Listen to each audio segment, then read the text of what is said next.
Good morning.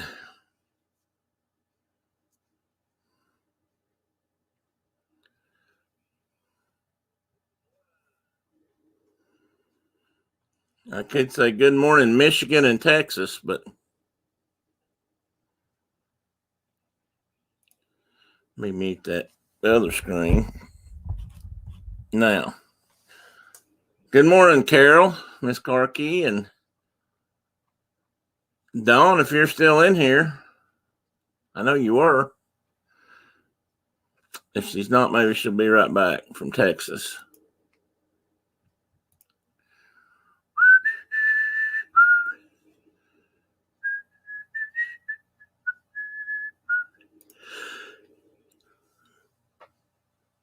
Miss Carol, how are you this morning?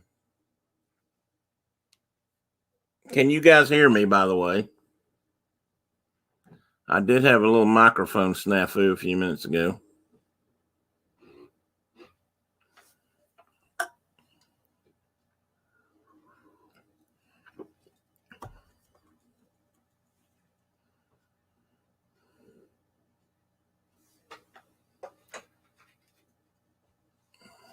Hey, there you are. Well, that's good. Are you out running errands this morning? Hey, Cody, welcome in.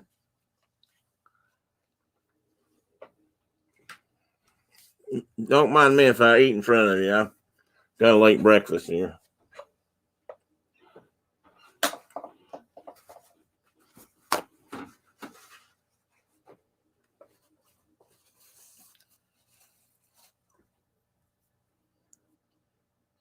Well, Cody, I guess I've made an assumption, buddy.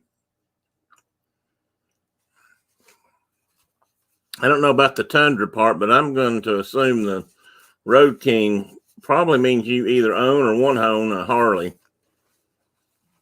Is that true? Good morning, Kay Atwood. Guys, we're going to have a new guest host today. I'll keep it a surprise until they show up. But hey, Chris, good morning, Blue Nose.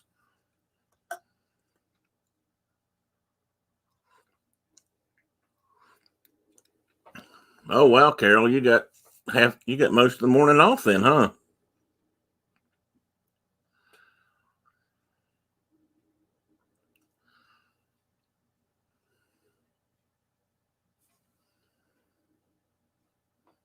Well, I'll tell you what, Chris is in here. Let me try something. This is something new that I was trying to set up last week. So let me see if I can do it. Bear with me a minute.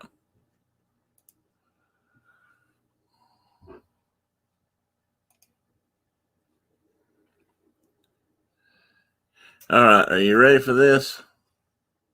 Let's see if this is going to work. This is my first attempt at doing a screen share.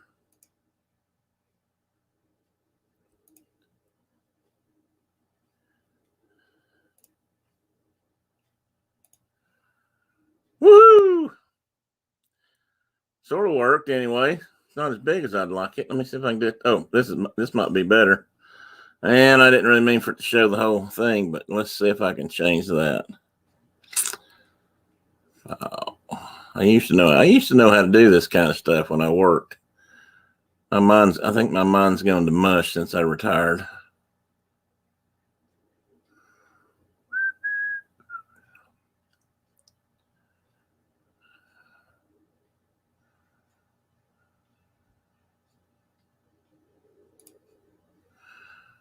There, that's a little bit better.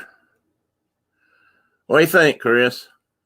That's what I was working on. I've got someone last week or a week or two ago asked about, favorite airplanes, and these are a couple of mine and a couple of Chris's that I know of. The upper left-hand corner there you can see is the TBM Avenger, and if I'm not mistaken, the one in the very back is the one Chris cruises and flies in. And then the B-25, this on the upper left is a B-25 Mitchell. And on the bottom are a couple of my favorites. The Stearman, the yellow and blue one in the left-hand lower corner is the but like the airplane that I helped rebuild and kind of got me started in the mechanics world of things. Oh, Cherie. Hey, Tina, I didn't see you come in. Good morning. Hey, Dawn, welcome back. And I have worked on one of those, and I have flown one of those. So that's one that, now the airplane on the lower right is called a stagger wing Beechcraft. And you can't really see it in that picture. I may have another image of it. But instead of having most biplanes, two wing planes, the top wing sets in front of the lower wing. But on this plane, Beechcraft designed this to have the lower wing first, and the upper wing actually is set back on top of the cockpit. I guess it gave better visibility. But that was one of the first. Oops, I jumped ahead of myself. Anyway, that was one of the first kind of a corporate business airplane. It was I think they were 4-seaters. They may have held 6, but they were fast for their time. In fact, they were faster than a lot of military planes when they came out.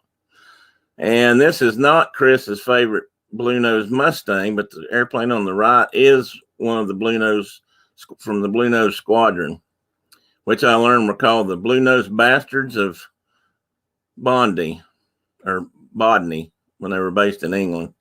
And I'll go ahead and show you one more, and then I'll click out of this. And these are a couple more of my favorites. The yellow airplane on the right is called a Piper Cub. The last small plane I flew in with my best friend, or my friend Steve that was teaching me to fly, was in a Cub he had out in his barn. And then the airplane on the right is the airplane I spent a lot of time working on. It's called a Mitsubishi Mu2. We refer to this one as a long model. They also made a short model. But the long model, I spent a lot of time crawling around inside one of those things with them ripped apart, changing windshields and just maintaining it. That's a great airplane. I think that's the last one I've got. Oh, no, there's one of Chris's favorite. Oh, wait a minute. That's not a Mustang. That's an Orca. I'm sorry. That was a black and white model. I thought that was a different plane. And then the one on the right is one of my other favorite big airplanes. It's Lockheed Constellation. This particular one was Air Force, and it was the first. I believe this was the first. This airplane in this picture was the actual first Air Force One. I know that was the first Air Force One was a Lockheed, and I believe this was the very first one. So I found a picture of that and put that in there. I just always thought those were beautiful airplanes. They're just, you see them in flight, they're just graceful. They always reminded me of a great blue whale or something. If you could see it from the profile side, it's got the fuselage has almost a curve and the tail kind of flips up. They're just really neat airplanes. So anyway, that's what I learned to do the other day. Mr. Tracy Glenn took the time to teach me a little bit about sharing a screen. So now I can put together some slides or images if we ever decide we want something to show on the screen. And I can do that. And my guest host has showed up for the day. Let me bring her in. Everybody knows her, so let me bring in Miss Leanne Sherbeck. Oops. There you are. Hi, Bob. Good morning. Good morning. I had a few people in chat this morning. Cool. How are you? I'm pretty good. I'm feeling pretty decent this morning. Gimpy bear? Not good, huh? Yeah, I'm better. I'm better. Gimpy bear. No, I can't. My leg still feels like a stump. It just, the knee doesn't want to bend very much, and it's real stiff. I mean, my whole leg feels swollen, to be honest, but I guess it's just how it feels. I'm still getting feeling back in it. You know, it's not all back yet. So. Right. Well, that'll also give you that feeling too, where it's like a stump. What does? I said that'll still give you that feeling too with the numbness and whatnot. Let me see here. Carol said something. Looks like I have a good start on writing a book. I would like to write a book about some of that. I have a book here that I actually wanted to work on. A friend of mine started it. His wife helped him kind of finish it up before he passed away. I think I showed that on here. It's called the Reluctant. No, hang on a minute. Let me grab it. I can't remember crap. I'll tell you what, my mind's like mush. Morning, Tina. Morning, Kay. Morning, Dawn. Morning, Dave. Hey, Chris.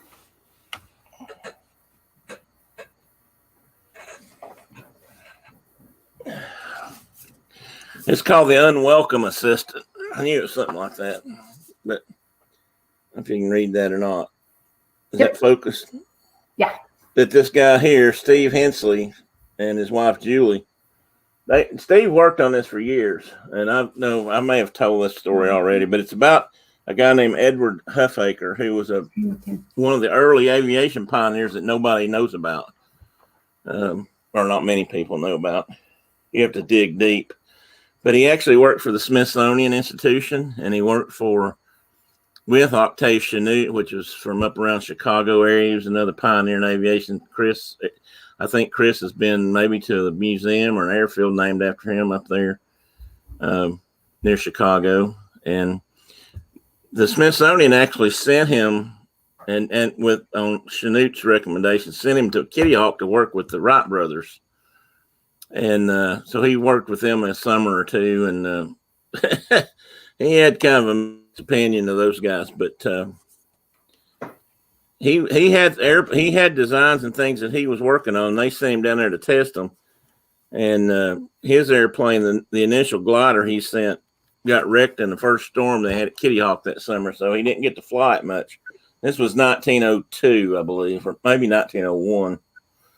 And then he didn't go back with it. He wasn't there the year they actually flew. But anyway, my friend Steve, when he was a kid, got sent out to clean out the attic of this house that one of his family members had bought or something, and it had belonged to somebody in the Huffaker family. And he found all these letters. Well, it was a barn. First place he found them was a barn, and they had blown out into the hallway of the barn. They were just laying around, and they turned out to be handwritten letters from Huffaker to museums and to his wife. And he talked about all this stuff. And what a find.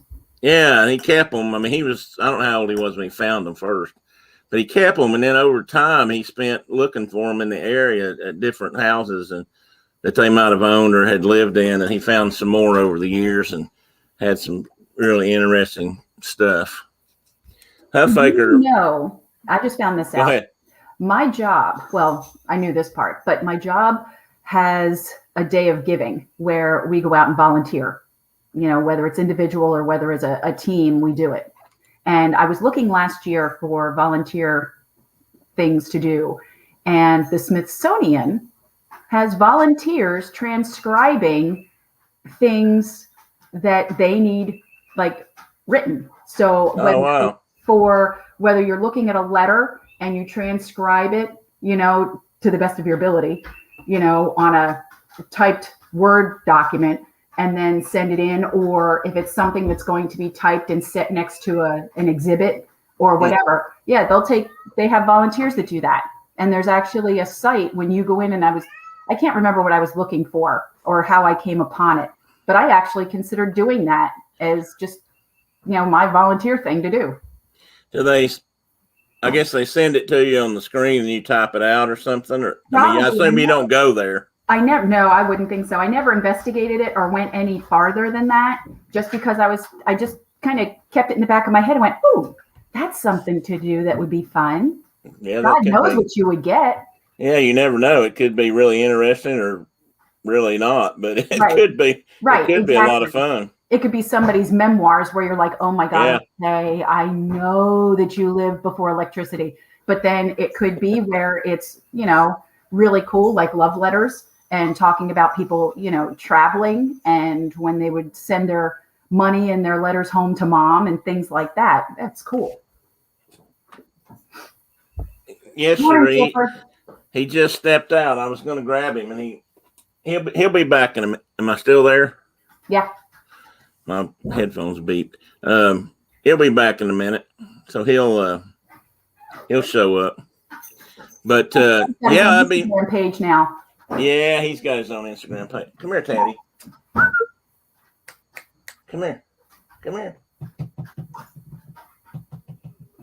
That's me. Yeah, he's looking out the door. Now he thinks he hears something knocking. That was me tapping. Oh crap! I was going to say something. Oh well, you never know what you get. I mean, I know when Steve was researching for this book, he went up there a time or two, and I mean, the way he talked, there's just, I mean, they've just got so much stuff up there that they've never been able, that they haven't cataloged. And I mean, he was trying to go through records to find stuff. And like I said, even though Huffaker worked with those guys, let me try and turn my phone down here. He still had trouble finding all the records and things. I mean, he had to dig through stuff. So, I mean, I'm sure they have tons of stuff that's never been cataloged. Oh, yeah. And put up officially. All those people that you read about, and unfortunately, I'm not one of those lucky ones, but all those people that get, go to antique shows and, they'll get a bureau with like a hidden drawer in the back or something. And, and there's all kinds of crap in there. Yeah, unfortunately, I'm never that lucky, but at most I find a couple Beatles skeletons in the bottom, but that's the best I find. Yeah, I always look for crap like that too. You just never know what you might find in some old desk or something. But exactly, and those people that find they'll go to a antique show or yard sale, and there'll be a rather ugly picture sitting there leaning up against a garage, and somebody's like, "Oh, that's so nice." Well, yeah, it's cussing ugly.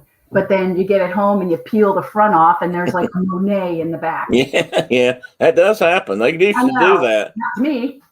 No, not to me either. But they used to do that. I mean, they used to cover stuff up like that. Sometimes they even painted over stuff that today people would pay a fortune for because they didn't have another canvas or something. Exactly. Or they were hiding it. Well, that's true too. Oh.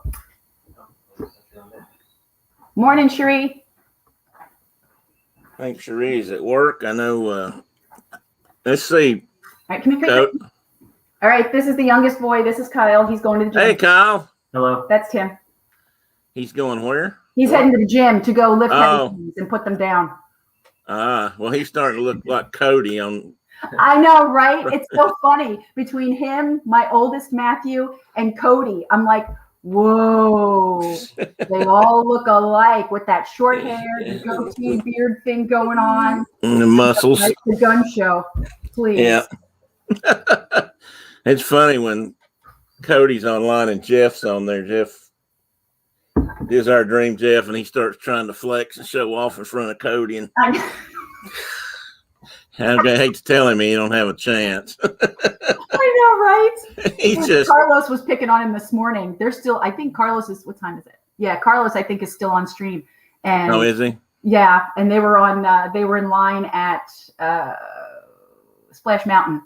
And were they? Okay. Carlos brought up Cody, and Jeff kind of was like, yeah, he's dreaming big there, I think. Oh yeah, no kidding. Oh well. No kidding. Well, I know. Let's talk about. I don't want to get into details. I know you probably, your job has been stressful lately, but you have changed jobs. I have. At least since we met. I have. And is that going any better for you now? It is. It's still a learning curve. Like, I've gotten better with the whole workflow and how things work, and the timing of things. I'm now one of those evil people that the medical facilities will contact to authorize days in the hospital or in a rehab facility or something like that. And, people just think that we're just real bitches and, we're these evil people, but we are following the standards set forth by Medicare.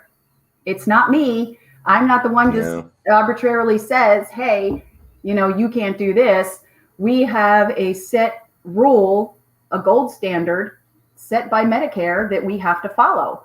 And if we are questioning, or if we don't have a clear-cut answer, or if we can't do it based on our clinical judgment and our clinical guidelines, and then we hand it over to a doctor. And then the doctor tells us, yes, you're right, or no, they can stay longer or whatever. And that's kind of a hard part because long time ago, I was the person sending the paperwork to me. I'm on the other side, and I remember cussing those women out all the time because I'm like, but they're making progress. But why can't you just give them a couple more days? Well, I've learned from that, and I've taken it with me. And there's been times where, the patient's progress is going backwards. I can't keep having somebody pay for it if the patient isn't holding up their end of the bargain, and it's kind of an unwritten agreement. You come into the facility, we're going to give you the services. You need to do the best you possibly can with the time we're giving you. We're going to pay for it. But if you stop going, if you decline, if you refuse, if you're starting to bite people, if, and I'm sure. If you're not holding up your end of the bargain, then you can't expect somebody to keep paying the bill for you if you're not going to do what you say you're going to do. We brought you in under the agreement that we know you need it, but you're not doing it. Yeah, that whole thing's a tough situation either way. It's hard to not take it personally. Well, it is. And I've gotten to the point where I'm pretty good because I do constantly fall back that it's not me making the decision. I'm just literally the enforcer. Yeah, I'd have trouble with that. I'm too much of an empath, I think. I struggle with that even in my last job. I tried to work with people, and if they had problems, I tried to help them work it out instead of just booting them off the property or something, or shutting them down. But it was a different situation, obviously. But I think I would have struggled with doing that. But until the medical system, until we fix some things, and I don't know, I'm not trying to get down a road of argument there. I just, it's just argue from it. It is broken. It is, and until we get some things fixed, it's a tough nut. I don't know how. I don't envy you for that, but somebody has to do it. I understand what you're saying. It's just hard. It's just not easy. No, and the thing is, I've been doing this 30 years now, and nursing has changed dramatically from. I was never ever one to get up when a doctor walked in the room to give him my seat. Oh, hell no. No, never did. Especially having been disrespected by so many. No. I'm like, you know what? You pull your pants on the same way as I do, dude. No, you're not getting my seat. I'm going to give it up to a nurse before I'm going to give it up to you, because you go back to the room, your office or whatever, and you sit there for hours and dictate. So no. You're not getting my seat. It's kind of twisted that in that regard. Right. And say goodbye, not goodbye, hello to a few people I saw. Hey, pass holder pair, Val. I'm going to assume this is Mike and or maybe Val or both. I see you guys. I couldn't tell by who was there. I don't see any extra emoji, so maybe that's Mike. And I saw Will, the Hitchhiking Bones. Welcome in, Will. Morning, Will. Hitchhiking Dave Campton. You might have already been here, but anyway, good morning if I missed you earlier. And I thought I saw somebody else. Oh, I did want to ask Cody one question before I forgot it. Cody, which museum are you actually talking? The National Warbird Museum, but in what town? I'm not sure. I'm not sure that we don't live kind of close together, but I could be wrong. I may be thinking of the wrong museum or a different museum, but I meant to ask you that before. Anyway, oh man, I tell you what, my mind is just Swiss cheese this morning. I can't remember anything. I was getting ready. You said something else. Oh my God. You deal with them. Geneseo, New York. Tundra. Oh, no, you're in a different place. For some reason, I thought he was in North Carolina, but I don't know why I thought that. I used to live in Fillmore, New York. Is that near there? Yes. And near is a very broad term. Near is if you're in the same map area, go. I worked in Fillmore, and I had to drive to Dansville, where I was a nurse. It was an hour drive flat, but once it snowed, it became an hour and a half, 2 hour drive. Of course. If I was able to get up the hill to get out of town. But yeah, Geneseo, I know that place well. Now, is that where? Isn't there a beer from up there, Genesee beer, or is that from somewhere else up in New York? I thought that was in New York. I know it's not Guinness. I'm not getting it mistaken. Somebody I know used to talk about drinking Genesee beer. I know that's there, but I don't know if that's where it's from. Yeah, I don't either. I'm not sure either. Cody might be able to tell us in a minute. But so anyway, I got that. I don't know how you guys do it, honestly. Nurses have such hard jobs, and I mean that seriously. When I was in the hospital for my back, my back, the only one I got, I'm sitting here pointing at it like you didn't know where it was at. All night long, there was a lady in a room nearby, too near, I have to admit, who was just screaming and cussing out the nurses constantly. I mean, she was raising hell, pardon me. It was just an all-night thing. I mean, literally kept me up. I'm sure it kept other people up on the floor. And I mean, not that I was going to sleep anyway, but she wanted pain meds is what she wanted. And nobody would give her any because the doctor hadn't approved or wouldn't approve them. I don't know the rest of the story. I don't know what's wrong with her, but I know she was mad about it. And she was, by God, letting everybody there know about it. So much so that I think they finally moved her further down the hall away from people. But they were having trouble with that because that was right when the COVID bloom was happening here in December. So the hospitals were filling up. They had people in the halls and were shutting down floors and stuff because of COVID. So they didn't have a lot of places to take her. But man, she raised Cain all night long. Yeah, and unfortunately, it's the ones that tend, and this is being completely stereotypical, having done this for so many years, but it seems to be the ones that have the screaming and the hollering and that kind of stuff are usually, whether they are a known like dementia type of patient or something like that, or it's the first time that they've ever been out of their house and they don't, the lights go out, the world changes. And, their night light in the hallway near the bathroom isn't on, and it completely throws their apple cart off.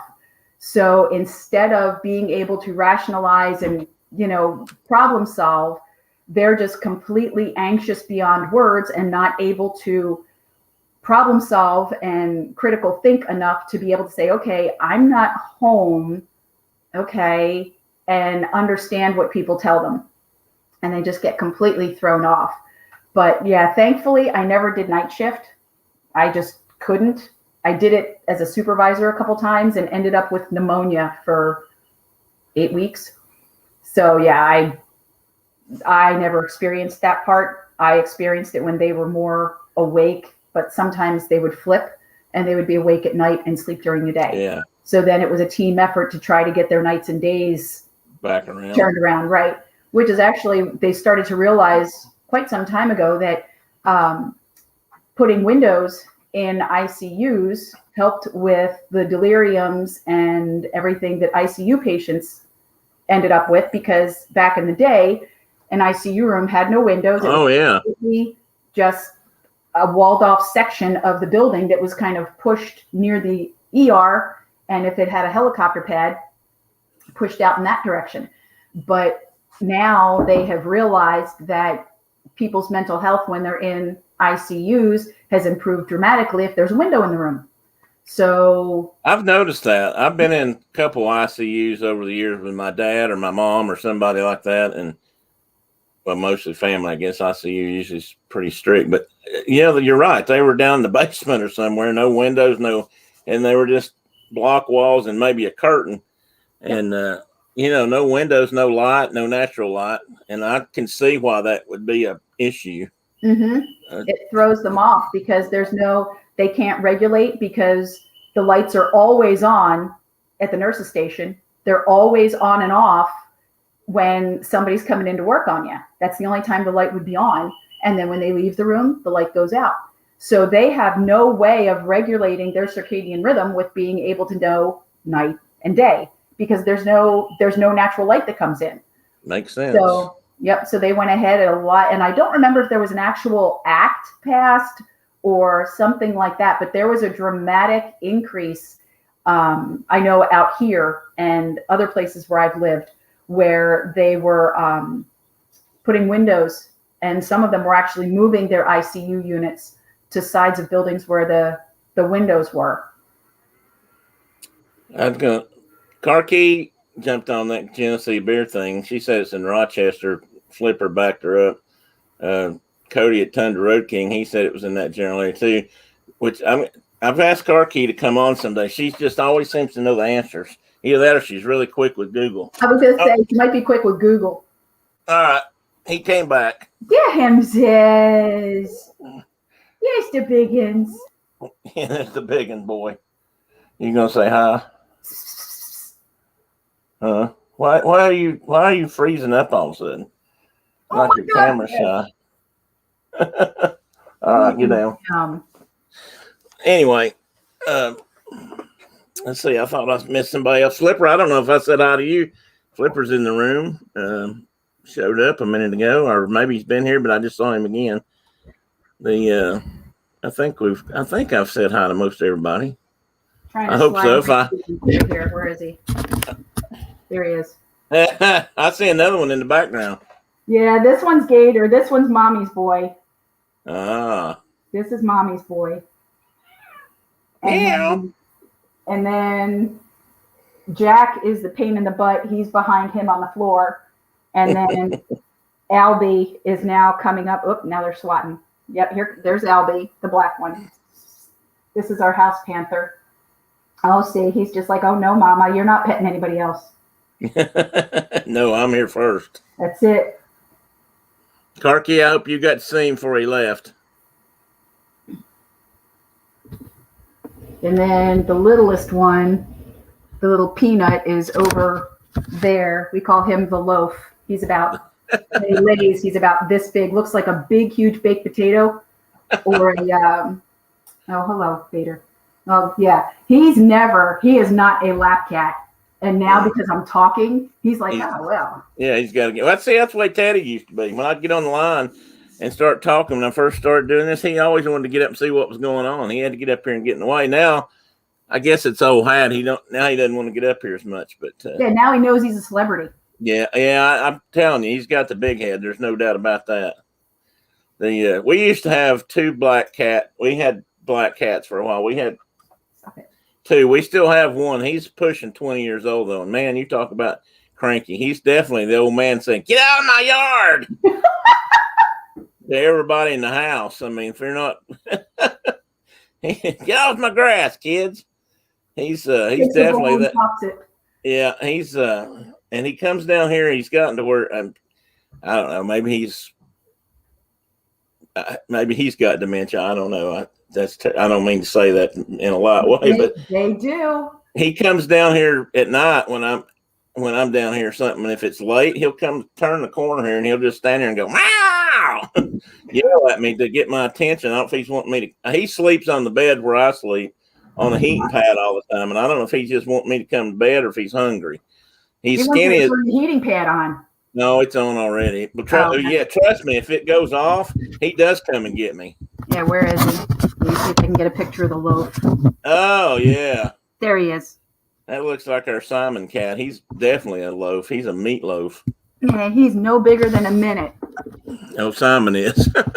Yeah. Simon's a chunk. He's about that big. Oh, wow. Is he full grown? Yeah, he's the runt. He actually was, when we lived in Fillmore, New York, we actually inherited 2 cats, 3 actually, unfortunately. The previous owners, when we were moving in, said, "Oh, do you like cats?" as I carry one of ours in. And I said, "Yeah, why?" And she said, "Well, we're really concerned about bringing ours downtown with us, that we'd rather keep them here rather than have them cross the highway and try to come back home." Okay, whatever. So be that as it may, we had Muffin, who actually went with us from Fillmore, New York to Savannah to here, and he just died at the age of 20. And he was always an outside cat, and he was the man about town. He was a big old tomcat. He was street smart. He would come in the house, he would eat with everybody, and then meow to go back out, and then get on the porch in the morning and meow to come back in to eat. And he would always go out with the dogs. The dogs would bark. He would go to the door with them, and he would leave. And he would come back in when the dogs barked to come back in. Now, he had the world by the string. Yeah. The other one, that was, poor dude. I can't even remember. Oh, his name was Sid. And unfortunately, Sid was not a fixed male. And he would follow us all over the place. We would ride our bikes, and that little dude would just try to keep up as best he could. I got a basket for my bike for him. Unfortunately, never had a chance to use it. But he was shot. And the poor dude came home, and I thought, oh my God, he was hit by a car. He had pine needles kind of stuck on the side of his face. And I'm like, well, he must not have been hit by a car. He was able to get up to the second shelf in the kitchen, in the garage. I'm like, that doesn't make any sense. He hopped down. He followed me. I'm like, so he hopped back up, and I tried feeding him, and he was breathing out of his mouth. And I'm like, uh-oh.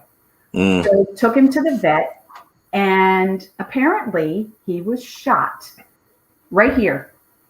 Ouch. And the doctor said that it was point blank.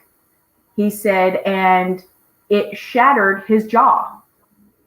So he couldn't open, he couldn't eat, and his breath stunk. Yeah. So he wasn't sure how long it had been that way. And when they ended up doing the x-ray and checking everything, we had to put him down because couldn't fix it. There was nothing else to do. Yeah. That's and then this one, we ended up in Western New York. He was at a mulch place, and he wandered up to me, and I grabbed him. And I was like, oh my God, and threw him in the car. Hubby had a fit. Well, you'll have that. That's how we got most of ours. They showed up. They either showed up or the kids brought them home from somewhere. The old one, the black one that we've still got, he was, my daughter was working at Ruby Tuesdays when she got out of, which is a restaurant up there. I got to take a call. Go ahead. Yeah. And, she found him out behind the dumpster. They'd been feeding him with scraps, I think, but she brought him home. He was a little bitty guy. And then she might've been her too, found another black cat out in the parking lot of our apartments we lived in at the time. We had ended up adopting him, and then I adopted Teddy when I found him in the back of the car or truck, and his sister. But anyway, car key, Carol, I would never accuse you of Googling answers for trivia games. I, on the other hand, probably wouldn't, but you never know. Depends on, how important it is. Or if nobody else can find an answer. Yeah, I agree, pass holder pair. I tell you though, and I'm gonna say this, and you guys can hate on me if you want to, but feral cats are a bad thing. I've probably said this before. I'm a wildlife biologist, so I have to, I've had to deal with it on both sides. I'm a cat guy. We've got 4. I love my cats. Nothing better than, a good lap cat that'll keep you company. Right? Like you. Yeah. But there's nothing harder on wildlife than a feral cat. They kill for, I won't say it's pleasure. I won't say it's for fun. It's just their nature. And, they are hell on small birds and rodents and, native wildlife that are supposed to be out there. So I've had to deal with it on both sides.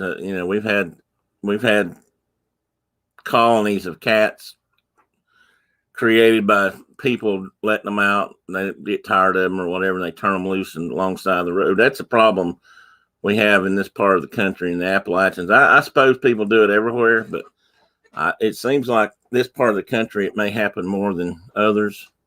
Somebody doesn't want a dog, rather than put the dog down or give it to somebody, they'll take it out and drop it off in the country. Figure a farmer will take him in or something, but or at least that's what it used to be like. So, sometimes we get packs of dogs that end up having to be put down because they're out running cattle. Cats are the same way. I don't want to see them put down, but I can see how it could happen. Now, since he was a big tomcat and not fixed, he might have been visiting a lady friend, and the lady friend's owner might have got tired of kittens, but you never know about that. Hard to say. But anyway, but I would agree with you, Mike or Val. I would call him an a-hole too. I mean, honestly, I would try to do something else before I did that if I could. When we were first married, we had a little house in the country, and one day I was working night shift, and one day I heard god awfulest ruckus out back behind the house. We had a couple of acres, and behind our house was a pasture that had where our spring was actually, and it was on another guy's land, and we had rights to the water. But that's not the whole point here. But the point is, I looked back there, and there was a pack of dogs back there chasing cattle through the springs. And the spring came out of the bottom of the hill, but it created like a wetland area there. And they had cows tripping up, and I was waiting for one to go down. And honestly, if I could have gotten a shot, I probably would have shot those dogs. But because they were in my drinking water with the cattle, but they were trying to get the cattle down. And dogs will do that. Dogs in a pack can be pretty vicious. We had a group in an area up there near the foot of the mountain one time that were chasing people up trees. They were so bad. Problem with dogs is they aren't afraid of humans, so they tend to get close, and they tend to not necessarily run away. That's the thing about wildlife. Generally, they run away, but dogs don't do that necessarily. So, domestic animals should be kept kind of domestic. I just, there's some controls. I grew up with cats that ran loose and ran wild. We had barn cats, and all my family had my mom and dad's family both had farms, and they had barn cats, and that's usually where my cats came from, was from the barn. And so we had mostly outdoor cats too back then, but I gotta stay in the house. They don't even want to go outside most of the time, do you? Well, it's funny, Gator, the one who you saw, he knows how to open doors. We used to have a cat that would do that. And we bought this house. We didn't have it built, so we haven't done anything with the doorknobs or anything like that. But they're the lever type. Yep. So what he'll do, and my son has found out too, when I go out of the house, they all go nuts and they all stand by the door and scream. Well, what Gator does, if you don't lock the door behind you, he opens the door and can open it and pull it, lets everybody out. Yeah. And he sits in the house and watches everybody outside. But he lets everybody out. So I've gone outside with the dogs. I've come back in, and I'm like, that looks like my cat. And I look, and they're all standing there like, oh my God, what are we doing out here? And then they all run back into the house like, oh. And I'm like, you walked out in the first place, and then Gator's just like, yeah, I don't know why they left. Yeah, we had such a jerk. We had a big orange tabby for a while. That was he would actually grab a round doorknob and do this. He knew how to do it. He couldn't really grab it very well, but if he got a grip, he would turn it. But he'd get up there and just work it with like that, just like a hand. He had no trouble pulling something open if he could, pull a handle down or pull a handle out. But the round ones gave him some problem. But he tried to turn them. He was, I don't know where he learned it.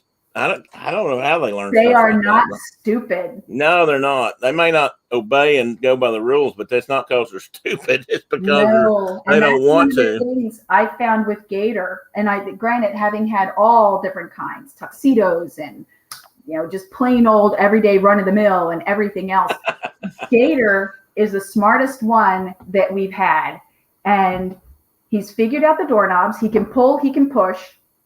He also knows enough that, and as they fight over there, but that he will carry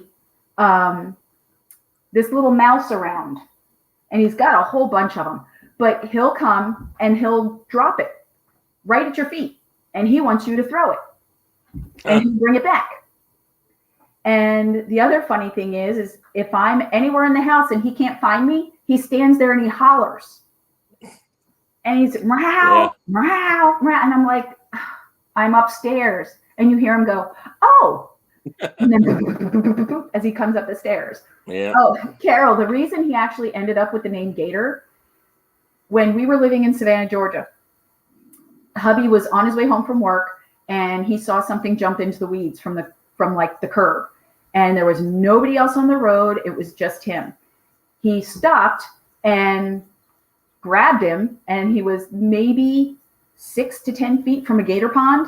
And there were confirmed gators in the pond. And it was just on the working property. It wasn't, the business property. It was in an industrial park.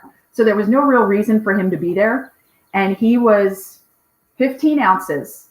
And the vet figured out that he was probably about 4 weeks old or so, 4 to 6 weeks. But my husband brought him home screaming the whole way. He called and he's like, we have a problem. And it sounded like he had a baby in the car. It was so loud and it was a baby cry. Brought him home. We tried to bottle feed him. He snipped the nipple right off the bottle. So we're like, okay, well, so much for that. We put the food down and never looked back. But he was maybe this big, I would say probably about that big. I have a picture of him sitting on a square tile of linoleum, and he just took up like one little postage stamp in the side in the square. But his real name is Gator Bait. So we call him Gator for short, Mr. Gator. Well, Teddy got his name, his second or part of his name from. Well, actually, I named him Pockets, but Brenda named him Teddy, and so I call him Teddy Pockets all the time. But he got his name because when I found him, I put him in my shirt pocket. I remember you telling me that because he was tiny. They were just 2 to 3 weeks old, and his little sister so she bottle fed both of them. Although we had the same problem, they chew the nipples off. Yep. And but he would fit down in my pocket. When I first found him, it was a cold morning. It was in the 20s. He's been in the back of a truck all night and driven down the interstate. So he was cold. I mean, he was really cold. And so when they brought him into the office, I stuck him in my pocket and he fit down in here, but he sure wouldn't fit down in there now. I mean, you saw him. He'd take a big pocket to put that boy in. Wouldn't it? Maybe a Rubbermaid tub. Yeah, that'd be about it. But he was so cold, I wasn't sure he was going to make it. I mean, he was sounds special. But his sister, his litter mate is tiny compared to him.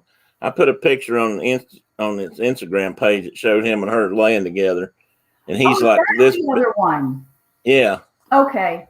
They're litter mates, but they're nothing alike. And there was actually a third one. We found 3. I was going to give them away, and I gave one of them away the first day I brought them home, and we were going to give at least one of the other ones away.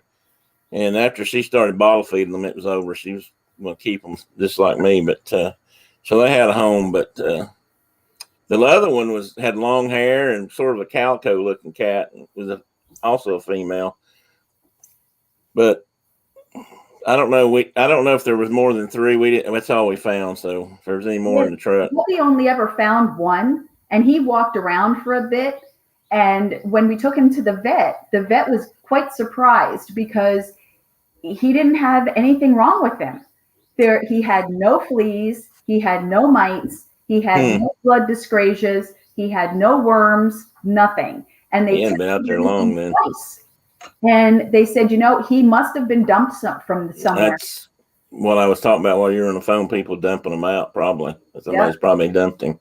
And when we lived in New York, it was nothing for people to leave animals behind. There was common practice. So if you end up buying a house like we did, and we ended up with 2 cats. One came with us, unfortunately. One died while we were there shortly afterwards. And we think we have a good idea as to who did it too.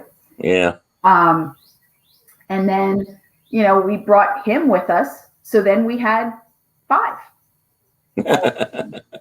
And now the ones that I have left, our old lady, she died last year. Ooh, that was awful. She threw a clot. She had a thyroid issue, and she threw a clot, and her right paw stopped working, her right leg, and she kind of got real panicky. And I ran her to the to the 24-hour vet, like an hour away, and they said that it's not uncommon for cats with a thyroid condition to throw a clot, but normally the clot goes midway, so they end up losing control of the back legs. And I was like, oh, thank you, Jesus, because I would have lost my mind. If I would have seen that, I would have fainted right there in the kitchen. So I was glad that it was just a front foot. But yeah, when we got her there, the vet was just like, because I did all my neurological testing like I do on patients, and I was grabbing her foot and she didn't feel it. Yeah. And I was squeezing and I was bumping it up against tables. She didn't pick it up to put it on top of the table. So I'm like, oh, crapola. But since she passed away, we have 4 boys now. And everybody's always like, oh my God, don't they spray? Don't they? Not once. That's good. Now, if we were to bring another cat in, probably all holy hell would break loose, especially if it was a girl. But right now, the dynamics are perfect. It's all boys, and we have 2 dogs that are girls. Well, see, there's no competition, so that helps a lot. Exactly. The only competition is mama and who can get on me first at night. Well, he's the only one that he's the Chloe. Well, Chloe, his little sister, she's Brenda's girl. And she'll get on her lap and sleep at night. And she comes up to me and wants me to scratch her a little bit, but she really don't want me to hold her. Now as soon as I go sit down on the couch or something, he comes over there. Or he climbs up in bed with me at night and curls up under my chin. When I was really laid up and couldn't get up, he stayed there a lot with me. He goes through spells over he wants to be alone. So since I gave him this chair, and he got my chair after I got this newer one, and he stays in it now all the time. He thinks that's Brenda got in it the other night. She was down here. We were doing something on the computer, and he was like, he kept sitting there looking at her like, "You're in my chair. Get up, woman."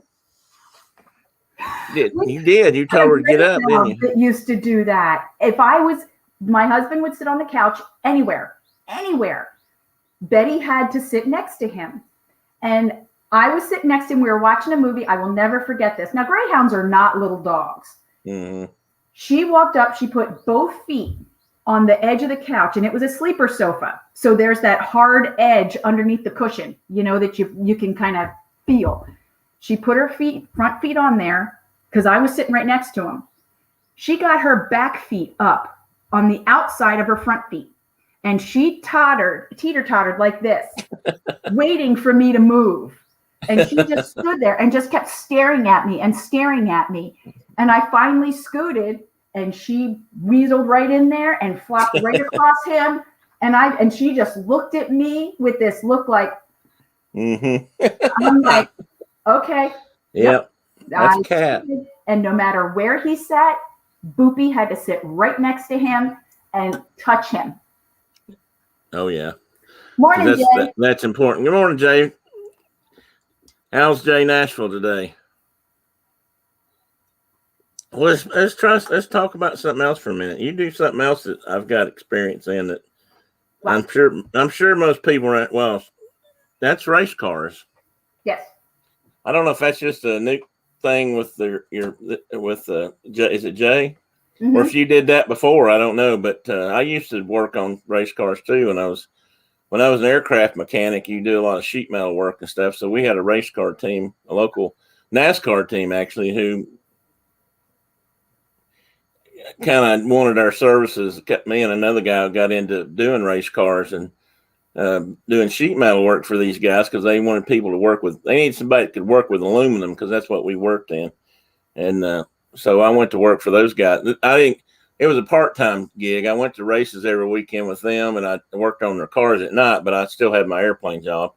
And it was never a full-time thing, but we did that, and we did some drag racers. We put some aluminum interiors in a drag racer or two back in the day. Of course, this has been 30 years ago, but it's been a while. But I know you guys have got a couple, at least one now or two. We have two. You had two, yeah. Yeah, he actually, that was him actually calling. He's on his way to Iowa for something. Yeah, right. We have one, the Duster, that has the bigger engine that we're expecting that one to go probably on the 8th mile, probably about 6 point something. And that one's going to be a beast, and they're not letting me drive that one. So the one that he is driving, he's had a couple fits with it, and he just got the headers for it, and they're actually in a box in the garage.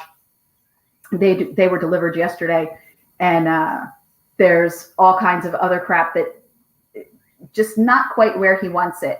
And he took that one with him to Iowa this morning, and right now he's not letting me drive it until it's done, till it's ready, if you will. He's like, I just don't want you to get in it, he said, and have a problem with it. So I'm like, okay, that's perfect. I'm all about turnkey. So you want to have it, I'll push the button and start it, and I'll take it down. That's no problem. But right now that one's running probably 7 seconds in the 8th mile. In the 8th mile? Yeah. That was we had a little 8th mile track in that near Nashville that these guys ran, and what I had been around before was usually quarter mile stuff, but nobody runs quarter mile anymore, I don't think. Well, it's funny because we have a Gateway Raceway up here right on the border of St. Louis and Illinois. Yeah.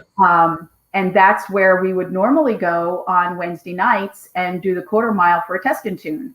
Well, with COVID and all the other crap, and now all the, like, I want to say outlaw tracks are, they're open, and they were open the whole time. So, I'm sure. that's where. My God, they weren't shutting them down.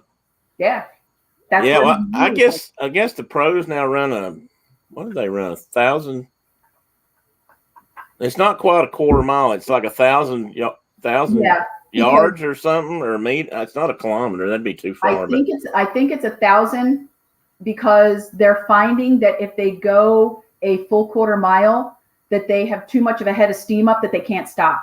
Yeah, that's what I was reading, or tend to flip and get airborne.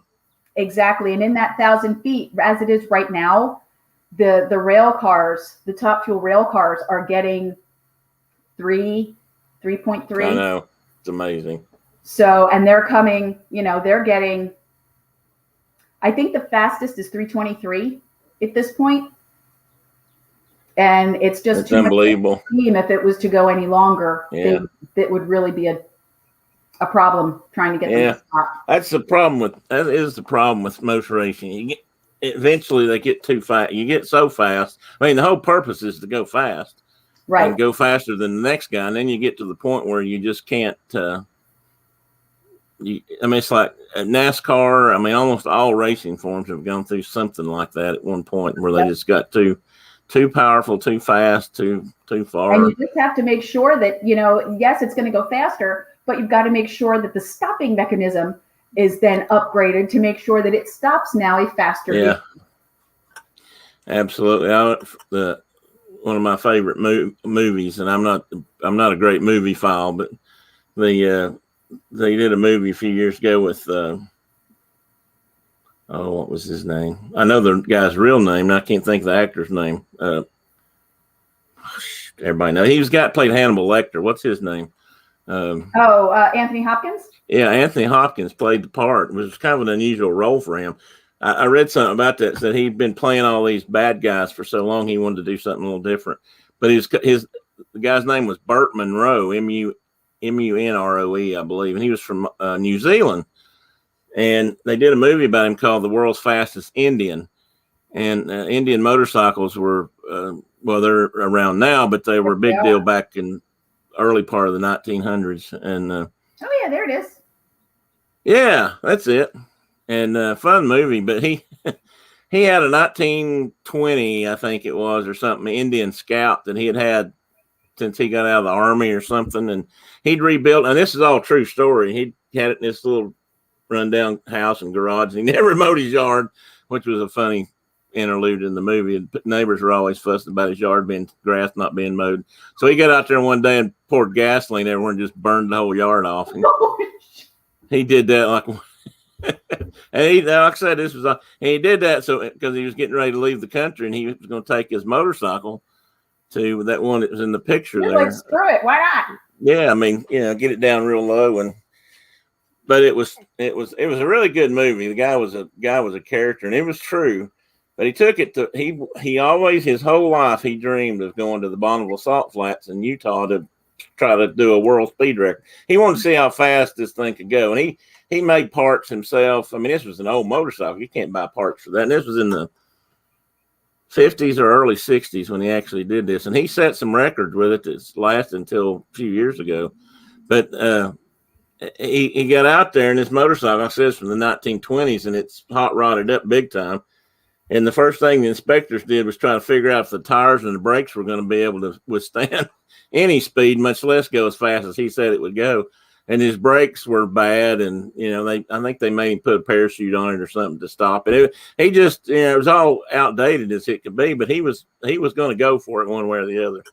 It was a really good movie. Well, to me, it was a really good movie. It was a real gearhead movie, but it had a good human interest story. And that guy, he would come back over here every couple of years after that when he could get enough money to do it. And he, like I said, he kept that same old motorcycle, and he just kept making it faster and faster.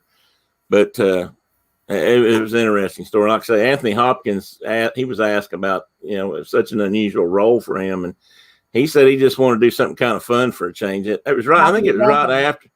It was right after he'd done the Hannibal Lecter movie, I believe. And he said he just always plays those kind of really intense parts, and he wanted to do something different. So it was interesting. Have you ever heard of Dan Parker? Oh, Dan Parker. I'm not sure. Tell me something. He was a race car driver who lost his sight in an accident. Oh, maybe I have. He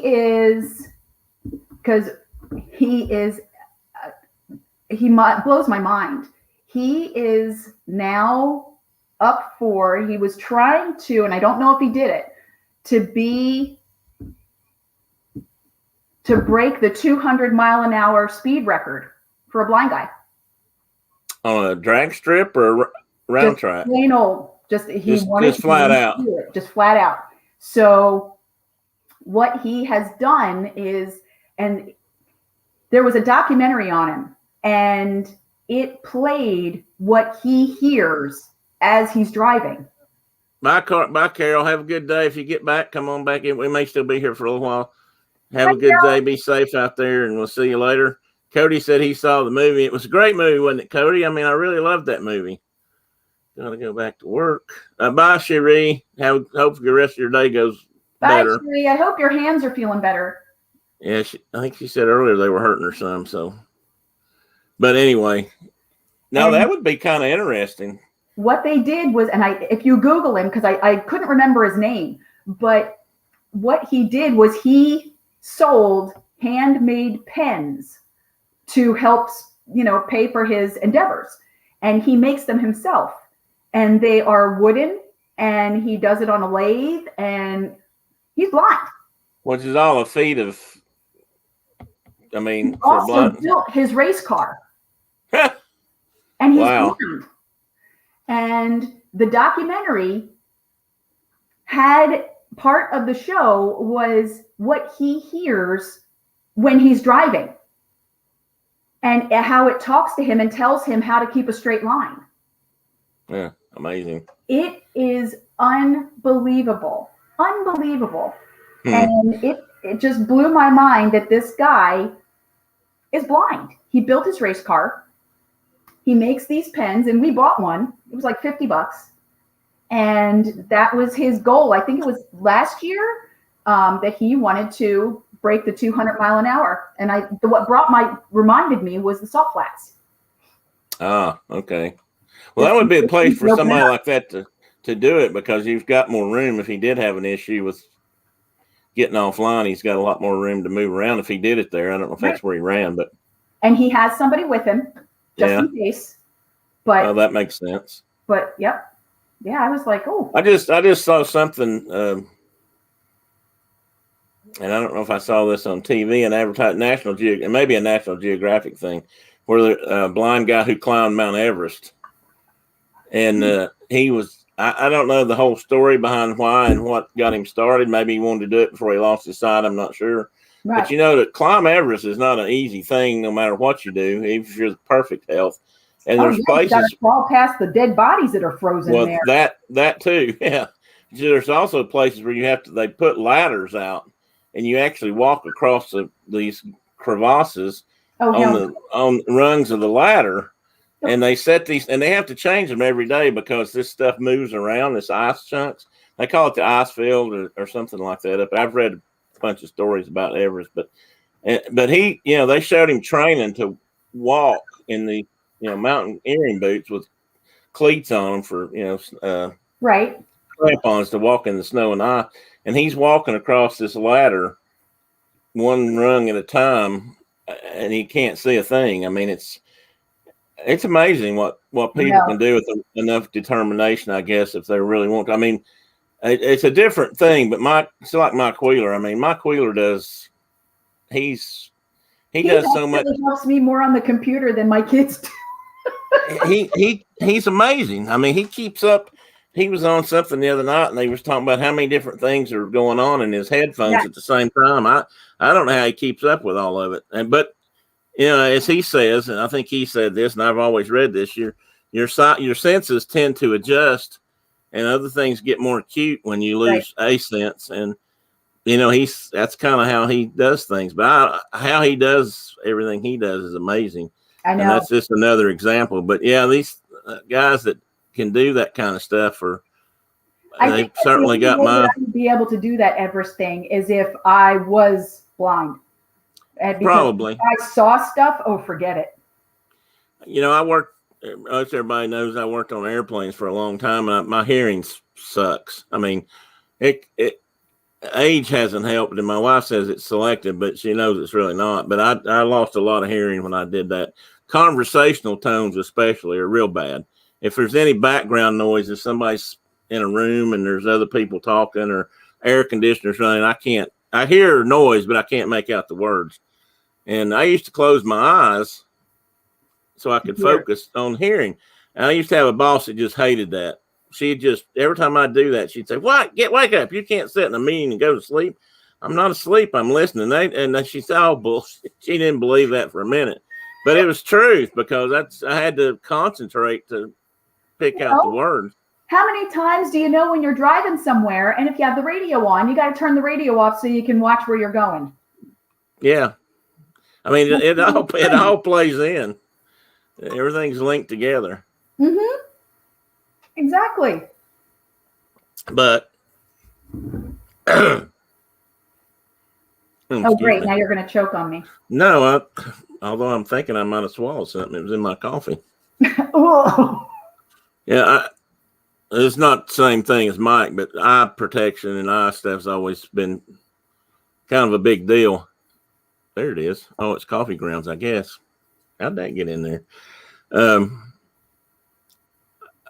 Again, the work I did, if you weren't careful, you could get stuff in your eyes on a regular basis. And I got a piece of steel in my eye one morning. It was a Saturday morning, and I was working back when I still worked in the upper east part of the state. My first real paying aircraft job, and a screwdriver bit broke, and a piece of it went in my eye. And it didn't have on safety glasses or anything at the time, and it hurt like the devil. And I ended up having to go home a little bit early because it was just giving me a headache, and I thought it'd scratched my eye or something. Well, it just kept getting worse and worse and worse. And one of my buddies at the time was a machinist, tool and die maker, and he said, "You've got something in there." And he got a big magnifying glass out, and he said, "I think you've got something in your eye." And I said, "Well, and once upon a time, Johnson City, where I grew up, had a really famous eye hospital, and I can't remember the name of it now, but it was actually, for whatever reason, it was there. It was pretty world renowned, but I didn't know it, but they had an emergency room. It was 24 hours a day. So they took me up there, and I had a piece of steel right in the center of my eyeball. Whoa. And I couldn't see it because it was right in the pupil. You know, I'd look in the mirror and it was just black.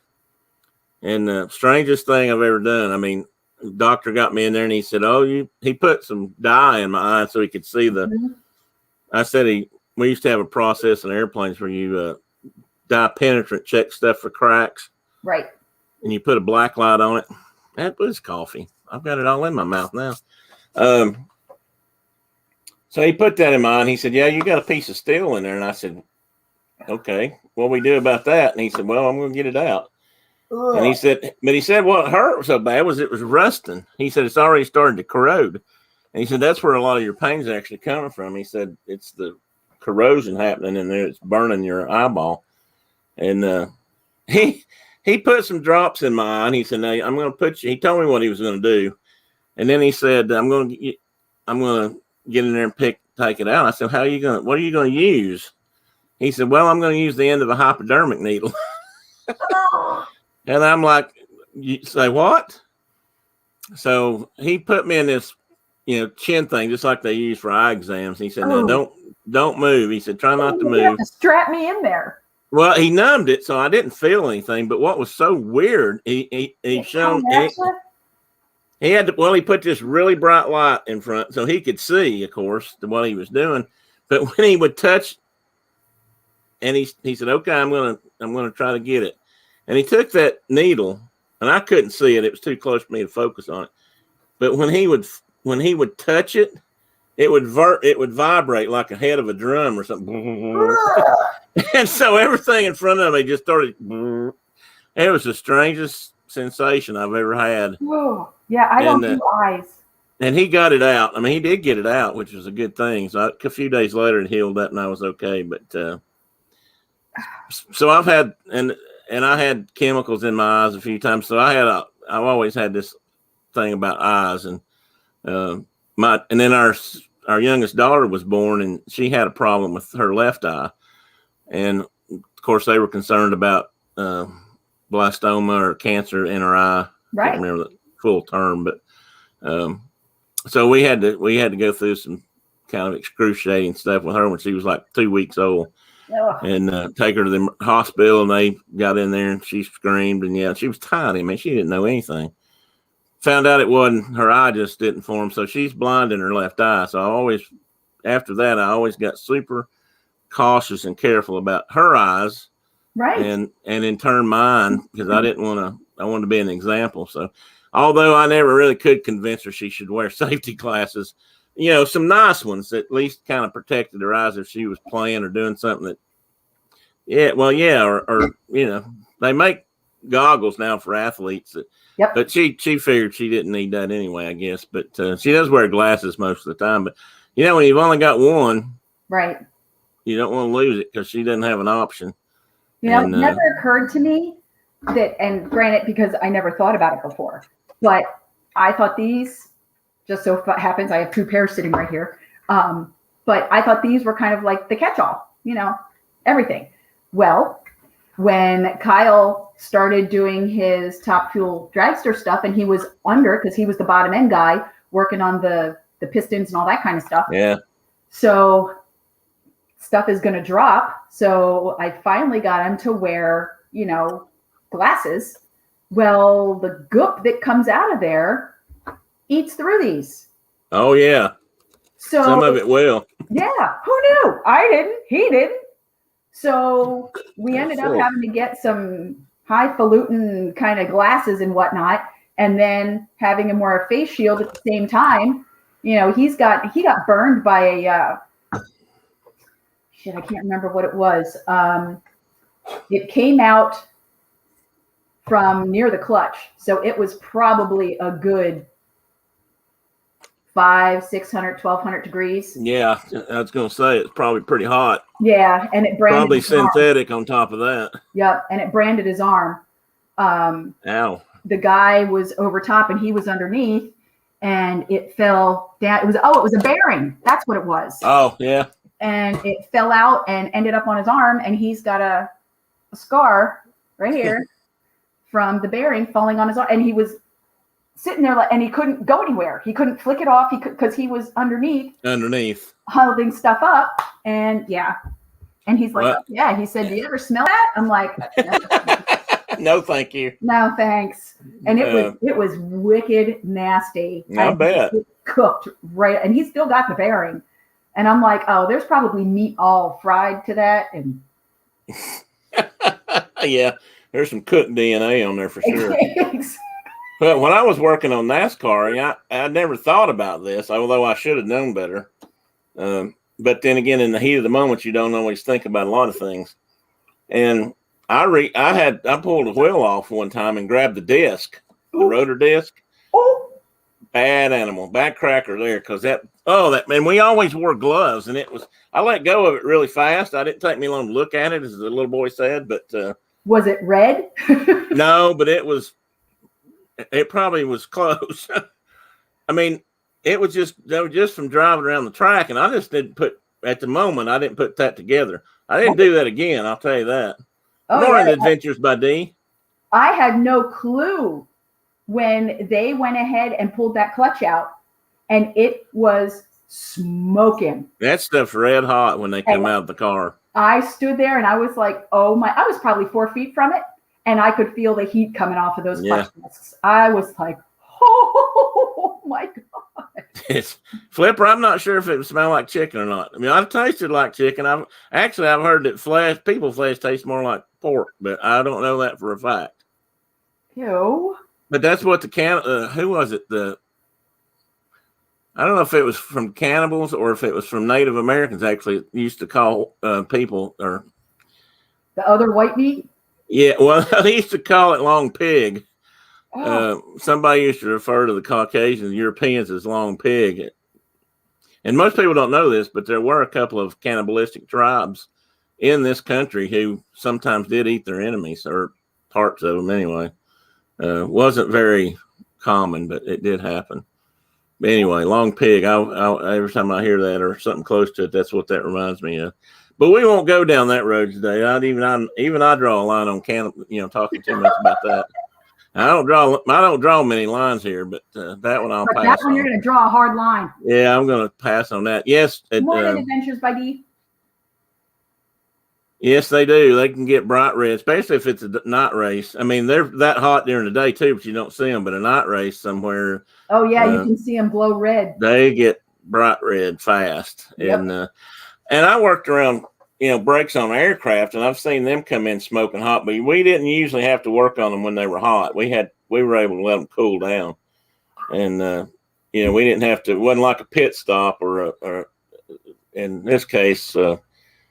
I'm sorry. What's your son's name? Kyle, where he's working between runs down the track, and whenever I burn myself with the soldering iron, it smells like chicken. well, Flipper, maybe that says more about you than it does about, I mean, a guy like me probably smells like, do what? I said fried chicken, like that greasy smell. Yeah, that's what I'm thinking. I probably smell, I might smell more like a, pork than you do. I don't know. You might be leaner. I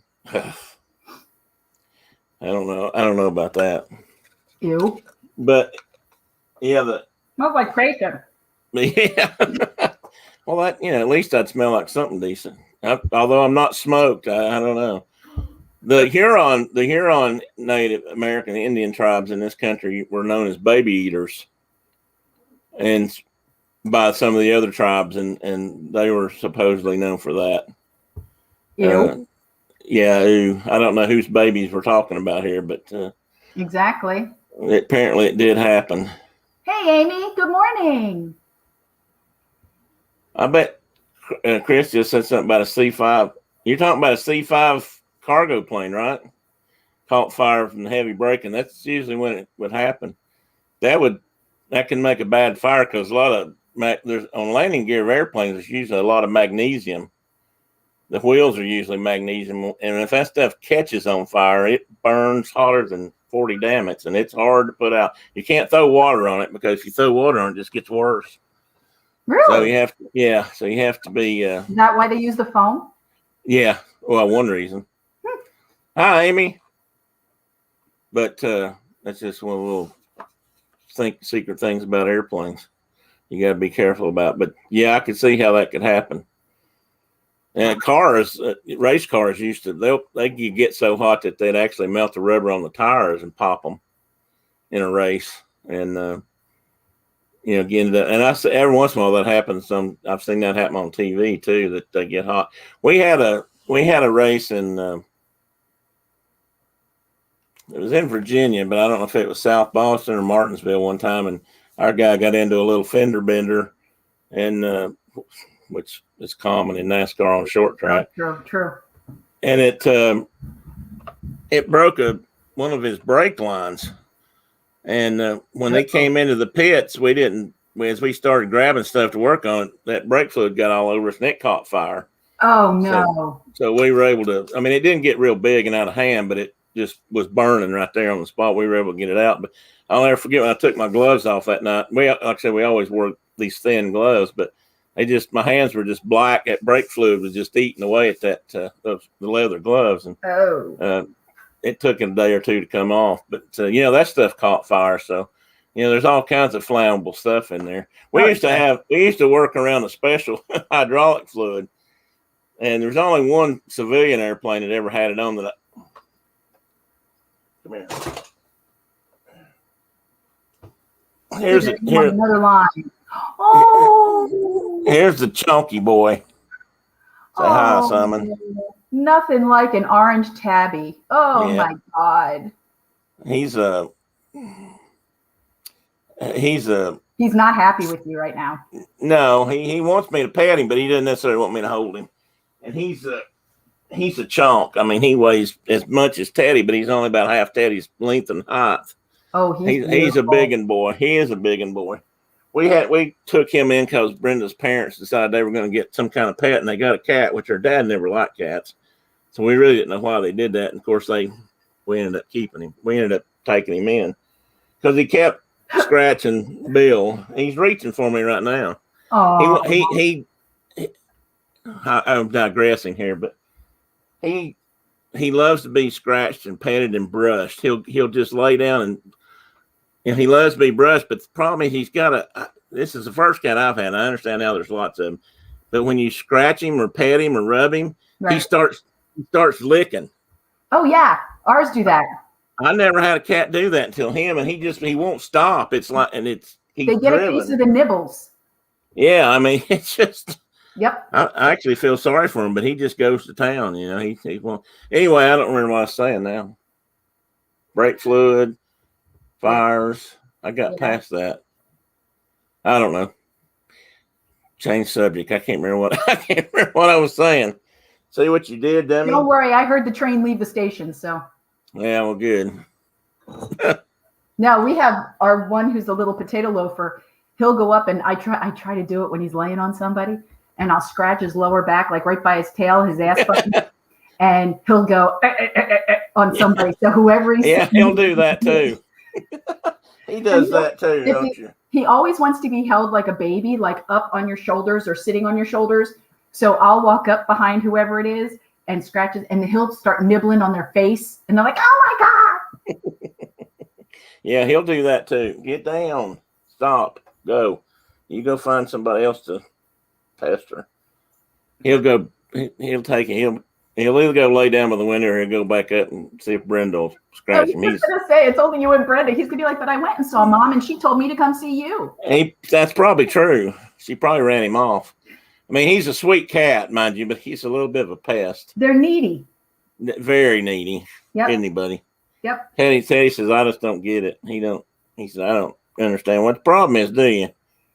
As he stretches out and rolls over, says, "Leave me alone." But anywho, I must say, working on race cars and going to the tracks every weekend was certainly a change of pace. But we did it every weekend I did it for a couple of seasons, and it was actually pretty hard work. I mean, this guy that I worked with or for had an airplane, so we actually got to fly to the races because, like I said, we weren't full time, and so we'd get there either late on a Friday night or early on a Saturday morning, and just you go nonstop for the next 12 or 14 hours, and then you either spend the night somewhere, or, and with the case with an airplane, we usually flew home that night. So, but we may not get home till 12, 1, 2 in the morning, right, or later. And I drove home one time with the truck driver from Rockingham, South Carolina. I think it's South Carolina. I don't know. Somebody can correct me if they know where Rockingham is. They don't race there anymore, I don't think. But anyway, and that I drove back to the truck guy, and that took a long time compared to the plane ride.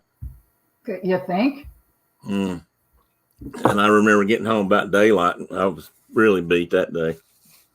But there's a lot to that stuff. There's a lot of work going on. People don't see on the TV, but it was interesting. I met a lot. Speedway? Rockingham Speedway, yes. Yeah, North Carolina. It's southern. It's not far from.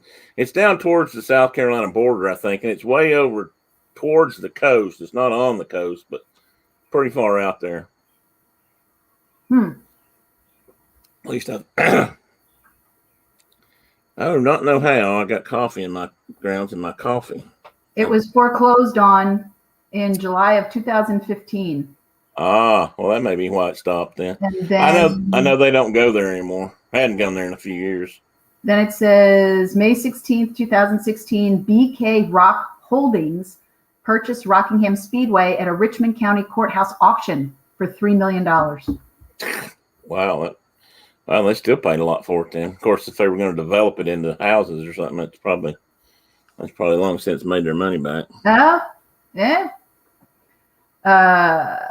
Officials with Cars Solid Rock Carriers Tour announced Thursday evening that they would hold the season opener at Rockingham Speedway on March 6th, 2021. The Speedway has been mostly idle since the NASCAR Camping World Truck Series race in April of 2013. Oh, so it had been a few years then. Yeah, there was a big drag strip over there too back then.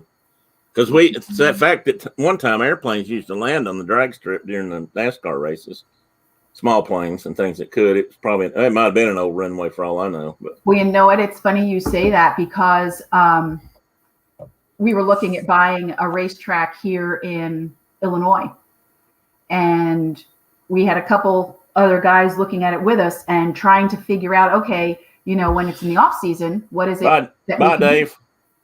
Bye, Dave. What can we do with it? And that was one of the things. It had a couple Quonset huts.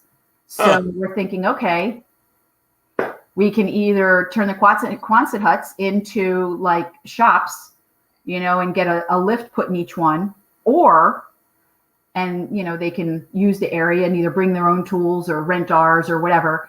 But also in the off season, landing strips. Yeah, that would work.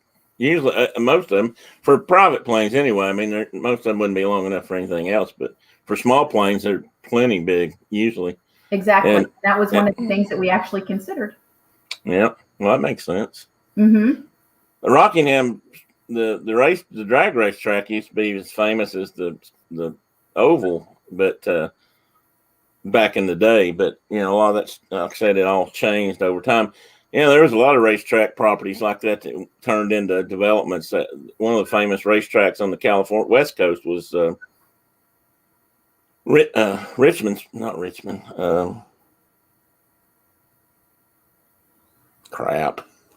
It was a road course out in California, and I remember the last race they had out there, and the bulldozers moved in right after the race and started flattening the whole place because they were developing into either houses or some kind of businesses. They'd sold. The property was just worth too much I guess the owner couldn't resist. And, it's right on the tip of my tongue. Ontario Speedway in California. Oh. I think it's down by LA, but, or maybe the town of Ontario, California. But anyway, it's down in Southern California. Used to race there a lot, or they used to, and it got bulldozed over. But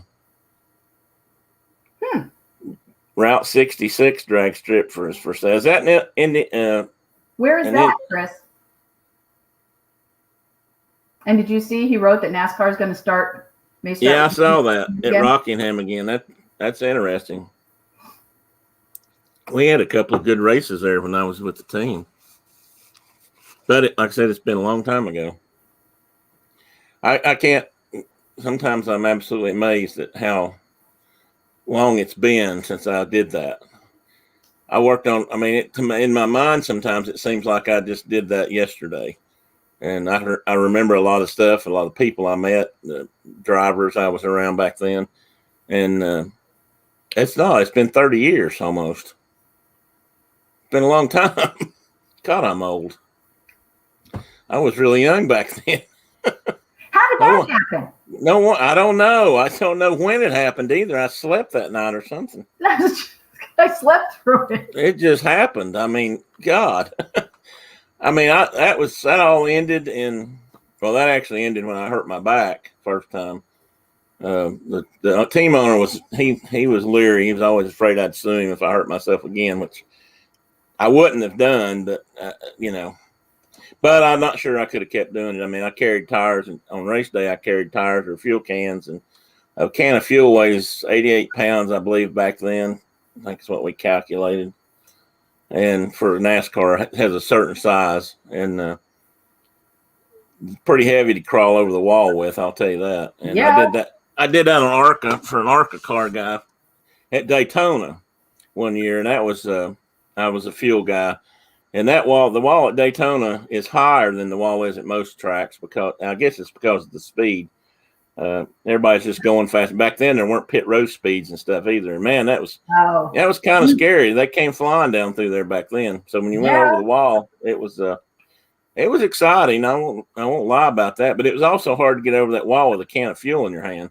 Yeah, especially because it weighs almost 100 pounds. Yeah, and it was first time I ever picked one up, I was surprised. And I was in pretty good shape back then. And I thought, holy cow. But, the other thing you do when you go over the wall, the trick with NASCAR is they would always try to put 2 cans of fuel in the car. Because the cars, I think back then the cars were allowed to have 22 gallons of gas in them. And each gas can held between 10 and 11 gallons. So they probably made way more. No, 88 would be right. 11 gallons would be about 88 pounds. And right. So when you'd put it in the car, it would empty in just so many seconds. Again, that was kind of regulated too by the size of the vent tubes and how it worked and the dry brake you had to use. But you'd turn around and somebody would hand you a second can. Well, you had to get rid of that first can. And half the time, I don't remember what I ever did with my can. I threw it across the wall, apparently, and somebody either caught it or got hit by it. And then they would hand me another can, and I'd back in the car. But fun stuff. I did get hit one day on track. It was not a big track, thank goodness. But I was carrying tires, and I went around the car. Our driver came in for a pit stop, and I went around the car carrying 2 tires, one under each arm. And as I rounded the back of the car, I got spun around. And at the moment, I didn't even realize what had happened, but I got hit. Another guy was coming in the pit beside us, and it was real tight, smaller racetrack back then. And, he hit the tire. He didn't actually hit me. He hit the tire, but I had a hole in the tire.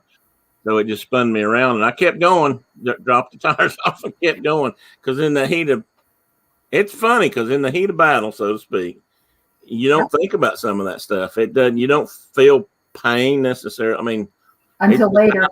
Until later, until it's all set. Because it's it's like 30 seconds of flat out adrenaline flooding and everything's right. You're focused, and then it's all over.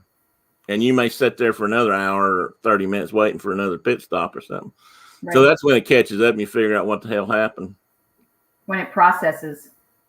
He said that was in Joliet, Illinois.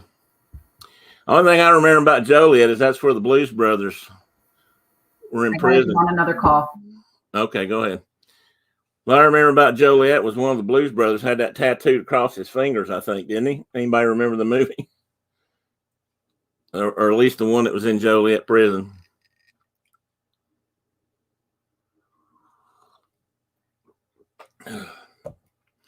That's one of the fun things I did in my lifetime was race cars, NASCAR. I was really enjoyed it back then too. I made a lot of drivers. Dale worked on a car for Dale Earnhardt one year, or one.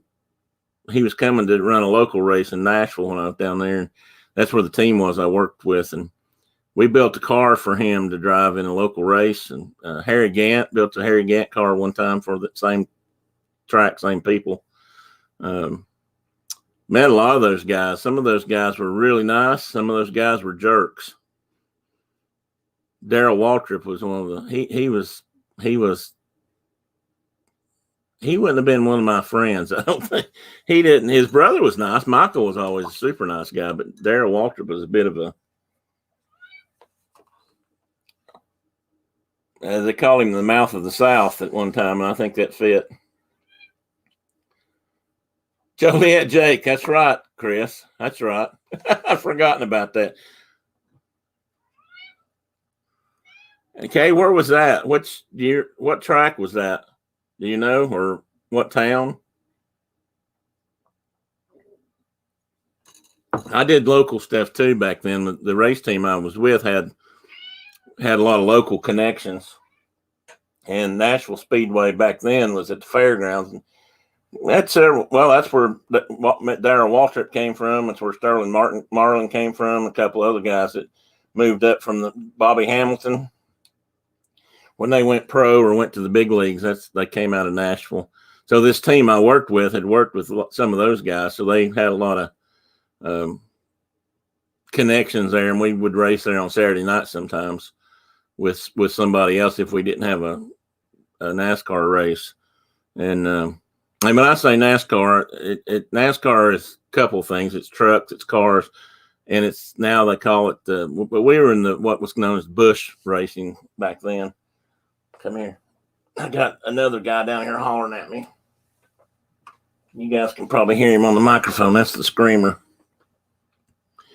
So we would go up there and work on stuff sometimes, and that's where I got to drive my truck one time. We were driving the track. We were trying to test one of our cars at Nashville Speedway, and it rained, so we had to get out and drive the track so we could get a practice night in for our driver.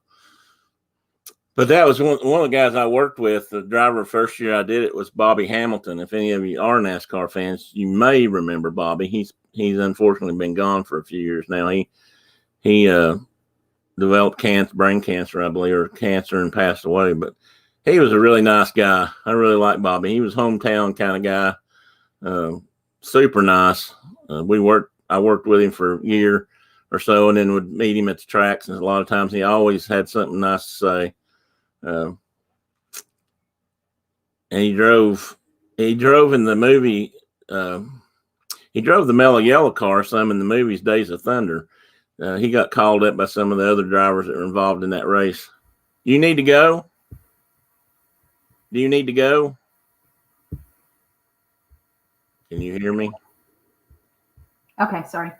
Oh, okay. Do you need to go or anything? No, he was just calling to let me know where he was. He's now in Iowa. Well, if you do need to go, let me know. I mean, I can sit here with these Saturday morning shows, but I don't have anywhere to go, can ramble a little bit. So we'll cut it off here in a little bit. Okay, I'm easy. Okay. But anyway, Bobby was a really nice guy, and really hated to see him pass away. And his son raced for a while after Bobby. Well, actually, he started before Bobby passed away, and then he raced afterwards. Chris, you mentioned Jack Roush, as in Roush Mustangs and that kind of Roush? Yeah, that's him. Oh, nice. I can answer that. Jack, he's what did he call him? Oh no, he has a lot of airplane stuff, doesn't he, Chris? Or has airplane? Doesn't he have you may or may not know this, but I was thinking he had a Honda jet that he flew himself. Actually, he may have crashed that. He may have had a bad landing in that one day, but Honda builds a jet or has a jet, and I think for some reason I'm thinking he flew one for a while. But he's a pilot. I know that.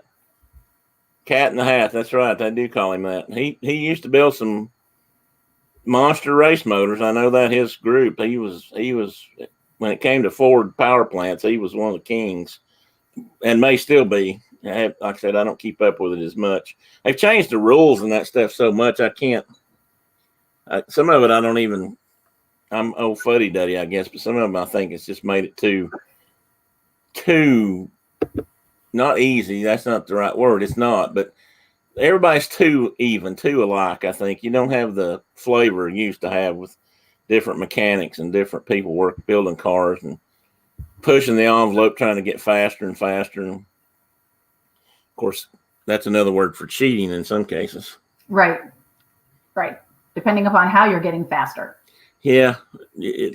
Smokey Unick was a famous mechanic and race car person, and he worked Indy cars and he worked NASCAR, and he had a garage in Daytona Beach called something like the best damn auto shop in the country or something like that. I can't remember. I used to get drive by it all the time when I lived down there. And he actually closed down his shop one day because he said, I can't find mechanics anymore. Nobody knows how to work on anything. But he was famous for his pushing the gray areas, as he liked to say. And he said, if you ain't pushing the rules, you ain't racing. And they always said he cheated, but I don't know if he really did or if he just figured out ways to get around the restrictions that weren't necessarily illegal. They might not have been legal. Right. They weren't readily talked about, but nobody ever said that you couldn't do it. Exactly. That's kind of how that worked. And there was a lot of that used to go on in NASCAR. I have a feeling it's not as bad now, but who knows? It may still go on. Okay, he said Jack Roush owns 251s, a T6, and several other aircraft. Oh, he has several Packard Merlin engines. Well, that's cool. That's man. Here's the squawker. I was gonna say, I heard somebody just grumble. That's him. He showed up a few minutes ago to yell and let me know he was not happy about something. Well, now what's the problem? Look at that. I don't know if you can see, he's got a lot of gray flecks in him. He's getting up there.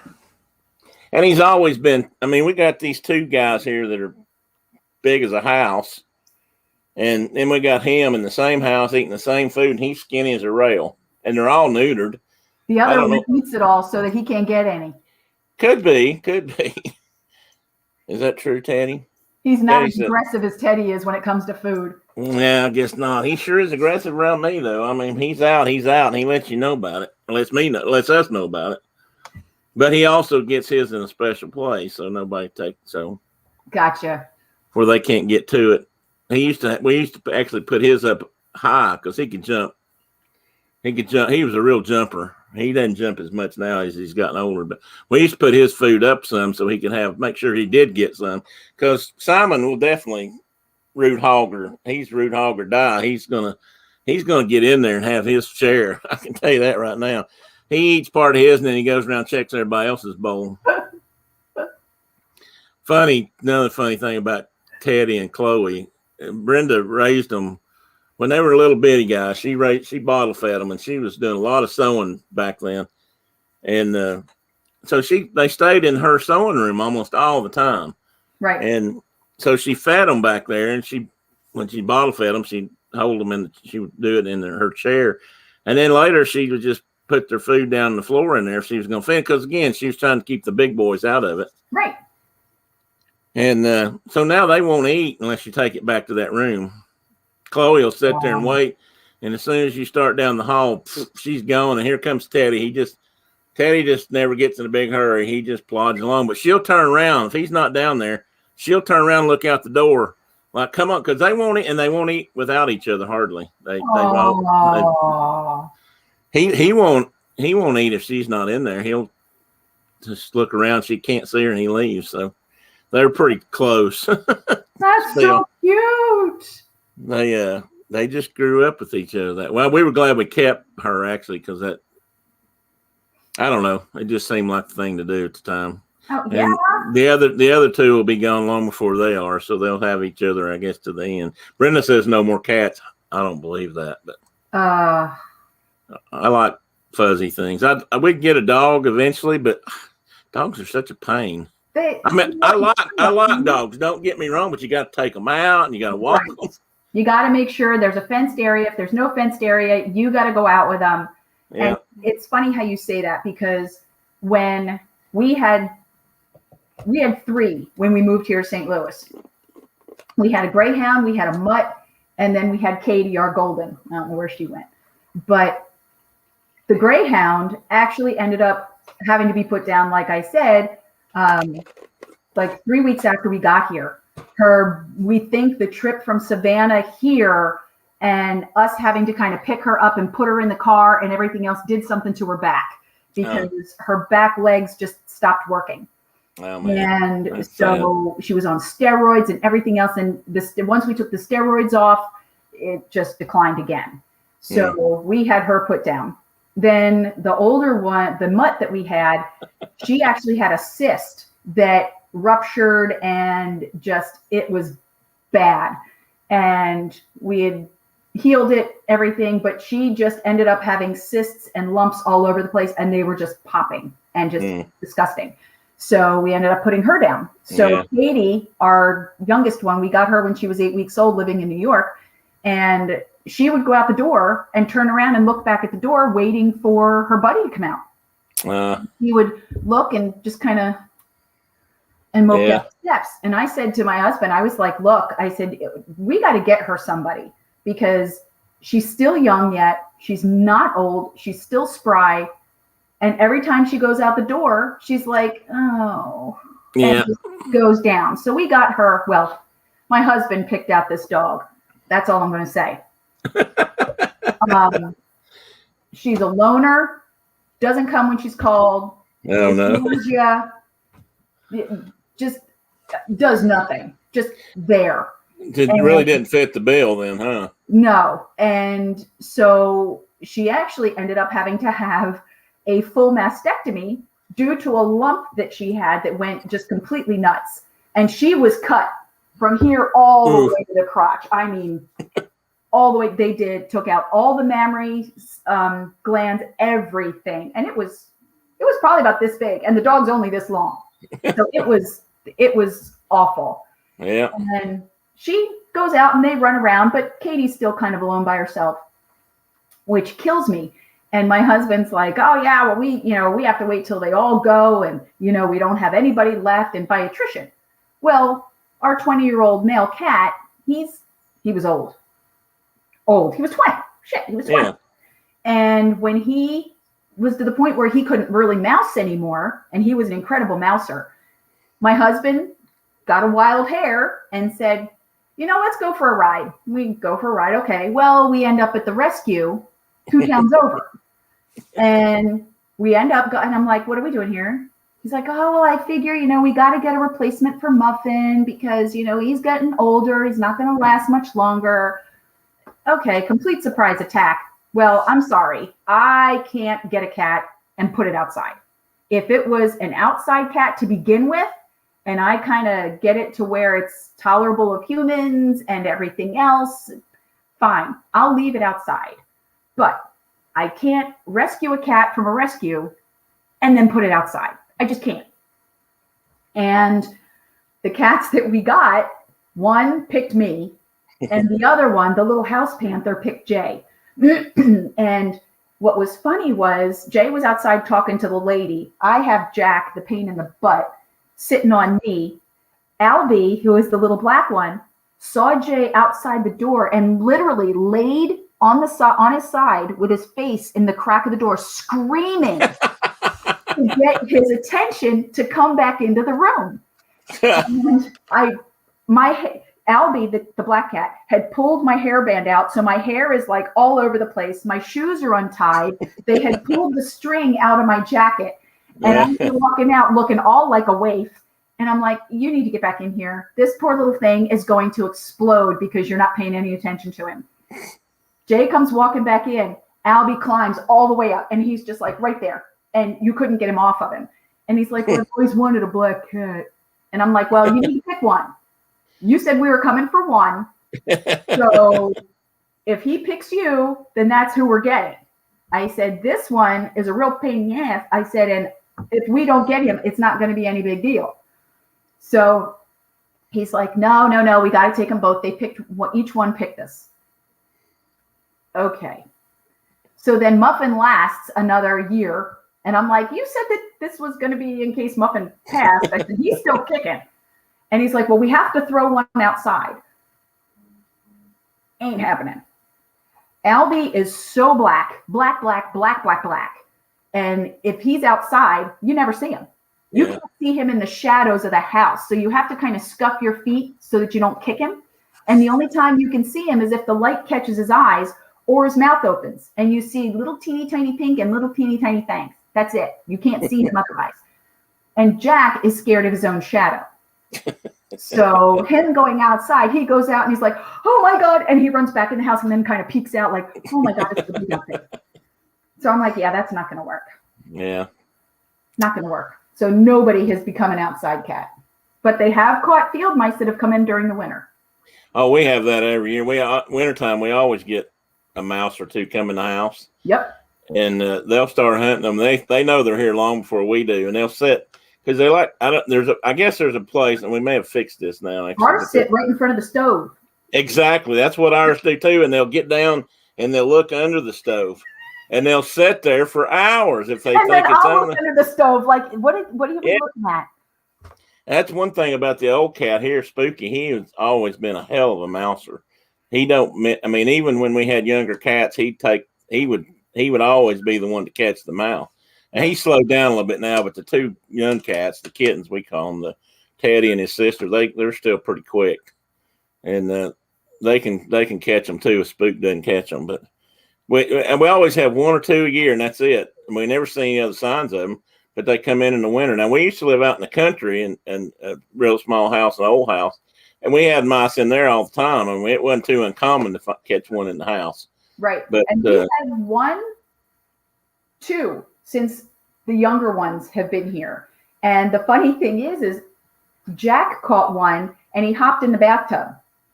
And I'm like, oh, great. And he had it with him. So I'm like, okay. So I picked him up and carried him outside and tried to get him to drop it out there, which he finally did.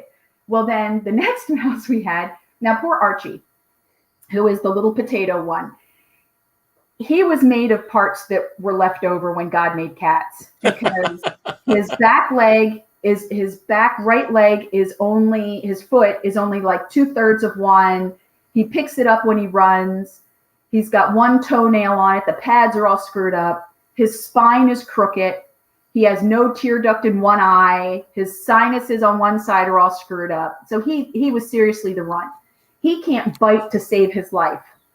Well, and I think he knows it. He has carried a mouse once when we were in New York, only because Jay kind of stunned it so that Archie could get it and feel like the man of the house.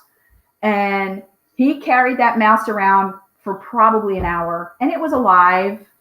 And Archie would put it down and hold it with his foot and then pick it back up, and he would just prance around with it. He couldn't kill it. He didn't have the strength in his mouth to kill it. We finally got it out of the house. Well, this last time there was a mouse in the kitchen, and Archie was the only one around. There's the dead mouse, and Archie's sitting right in front of it. And I'm like, bless your heart. I know you didn't do it, but you know what? I'm credit for it. And I'm like, there's nobody else here. You get the K. I'm like, good job, dude. And he just sat there with it. And I was like, you know what? You get it by default, buddy. Yep. You win. Yep, that's it. They are like potato chips. Yeah, they are. That's true. It's I don't know if we've ever had just one. We may have, but it's been a long time if that's so. But I don't know.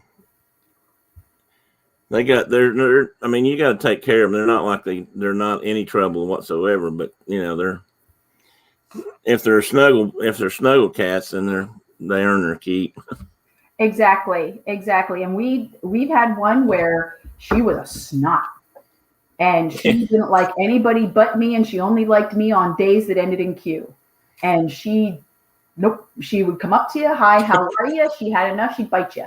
Now, these guys, Gator is mommy's cat, and if I'm not in bed by 9 o'clock, he stands at my bedroom door and hollers at me, and I get into bed because he wants to curl up in my hair. Yeah. So he has to get up on my pillow. Archie is one who, if you come in the house, I don't care who you are picking him up. Because, and you, whether or not you like cats, it doesn't matter. It does not matter. If you sit, you have Archie. It doesn't matter. Jack is gregarious, and he will be in your face, coming to see who you are. Albie will come up and get in your face and be like, hi, I'm Al.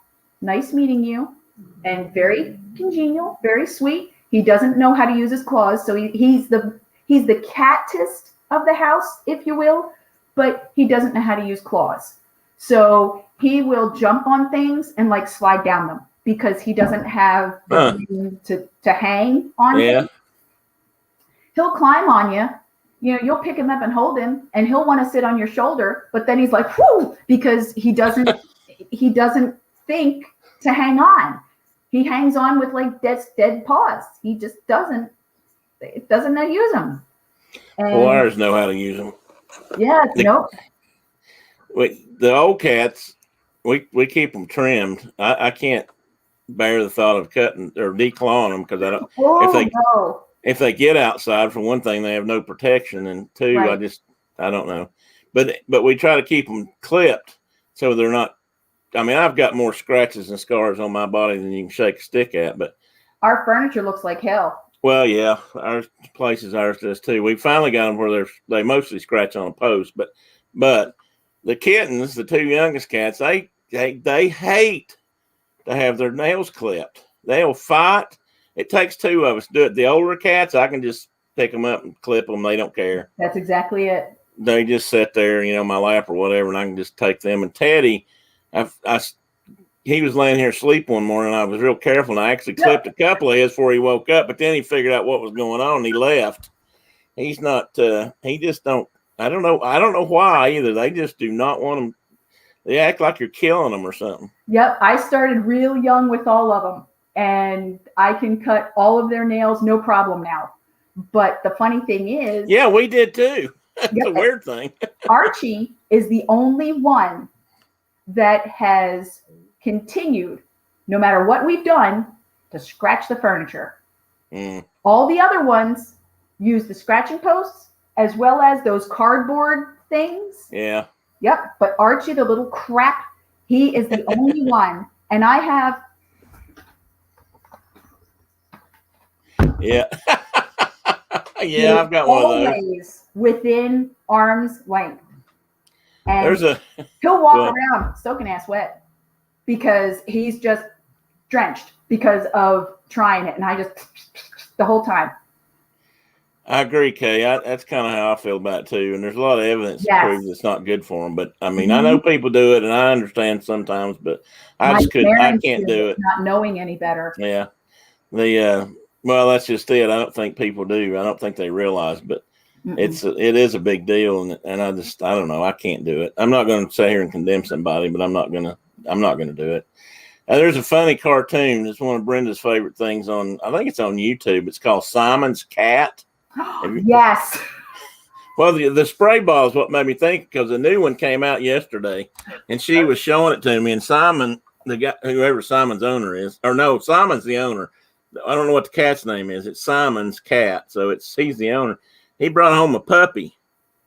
So now the cat's got a puppy. If you haven't ever seen these cartoons, go watch them because some of them are hilarious. So the cat's on the couch, on the arm of the couch, and here's this little dog yapping up at him, and the cat's got the spray bottle. And every time the puppy comes over, the cat sprays him in the face with the spray bottle. But it doesn't really faze the pup. He just comes right back for more.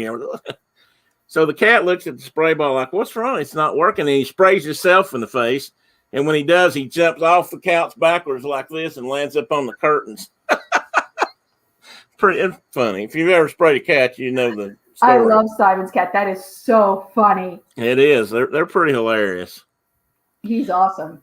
Well, I'll tell you what. It's 12 o'clock, and we're going to stop. I'm bad. I went one weekend. We went 3 hours. I'm not going to do that today because other people I'm sure have things to do. And I'm going I've to got mow the lawn. something else to do later. And thanks everybody I want to thank everybody for coming in. Thank you, Leanne, for coming in, being a guest. You're welcome. My pleasure. Had a blast. I've got a couple other people I'm trying to work on, a couple other, well, I'm trying to get Carol. She's not here now, but I've been trying to get her to come on. She's only been on one time. And I think that was at Chris's birthday. Was it Chris's birthday party? And she said no, but I've been trying to get her to come back on just because she thinks she did terrible. And I told her, I said, you didn't do terrible. You didn't do any worse than anybody else does. I mean, it's just a thing. So, but I got a couple other things I need to do too today. So, plus I may take a nap. I woke up this morning somewhere between 4 and 5 o'clock, and I was going to I fell asleep with this guy talking history thing on TV or internet, on YouTube. And I thought, man, I'm going to put some meditation music on or something, go back to bed. And when I did that, first thing I saw was this live stream from Monarch Moments. And I thought, it can't be. It's 4 in the morning or whatever time it was, 4:30. I can't remember now when it was. And so I clicked on it. Sure enough, there was Garrett. He was on live, actually streaming. I'm not sure why. I'm going to ask him what was going on. Maybe he does that a lot. But there was I saw that this morning. Yeah, and there was a few other people on there. Of course, Elena from Hawaii was on there. But of course, she hadn't even gone to bed yet because it's just, it's still 11 where she is. 10 or 11 o'clock over there. And Cherie was up because she was getting ready to go to work.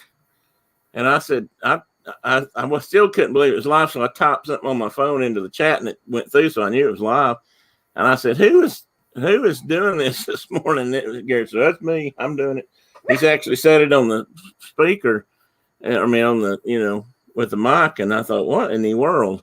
So I don't know if he was just messing with something last night, or if he was actually does that late at night. The first time I woke up to. Yeah, people sometimes the test stream coming up all of a sudden, and then somebody's like, "I'm just testing." Yeah, hey, it could be, and I don't know, but he was just on there doing. I'm sure they had stopped hours before because they always go on Friday nights about 9 o'clock Eastern, right? And they'll be on a couple hours or more, and then they're gone. So he had to. Surely they weren't on that whole time. But anyway, I keep talking. I'll come up with something else to talk about. So I'm going to let you go. Thanks again. And well, thank you. It's a pleasure. I'll be back again next week, and we'll see what else we can talk about and get into. But thanks, everybody, for coming in this morning. I hope everybody has a great Saturday. Have a great day, everybody. I hope everybody that's not feeling good gets to feeling better, and everybody that's feeling good, just keep on living. So, and we'll go from there. Thank you, Lynn. Bye, everybody. Tim, bye-bye. Don't leave yet. Okay. All right.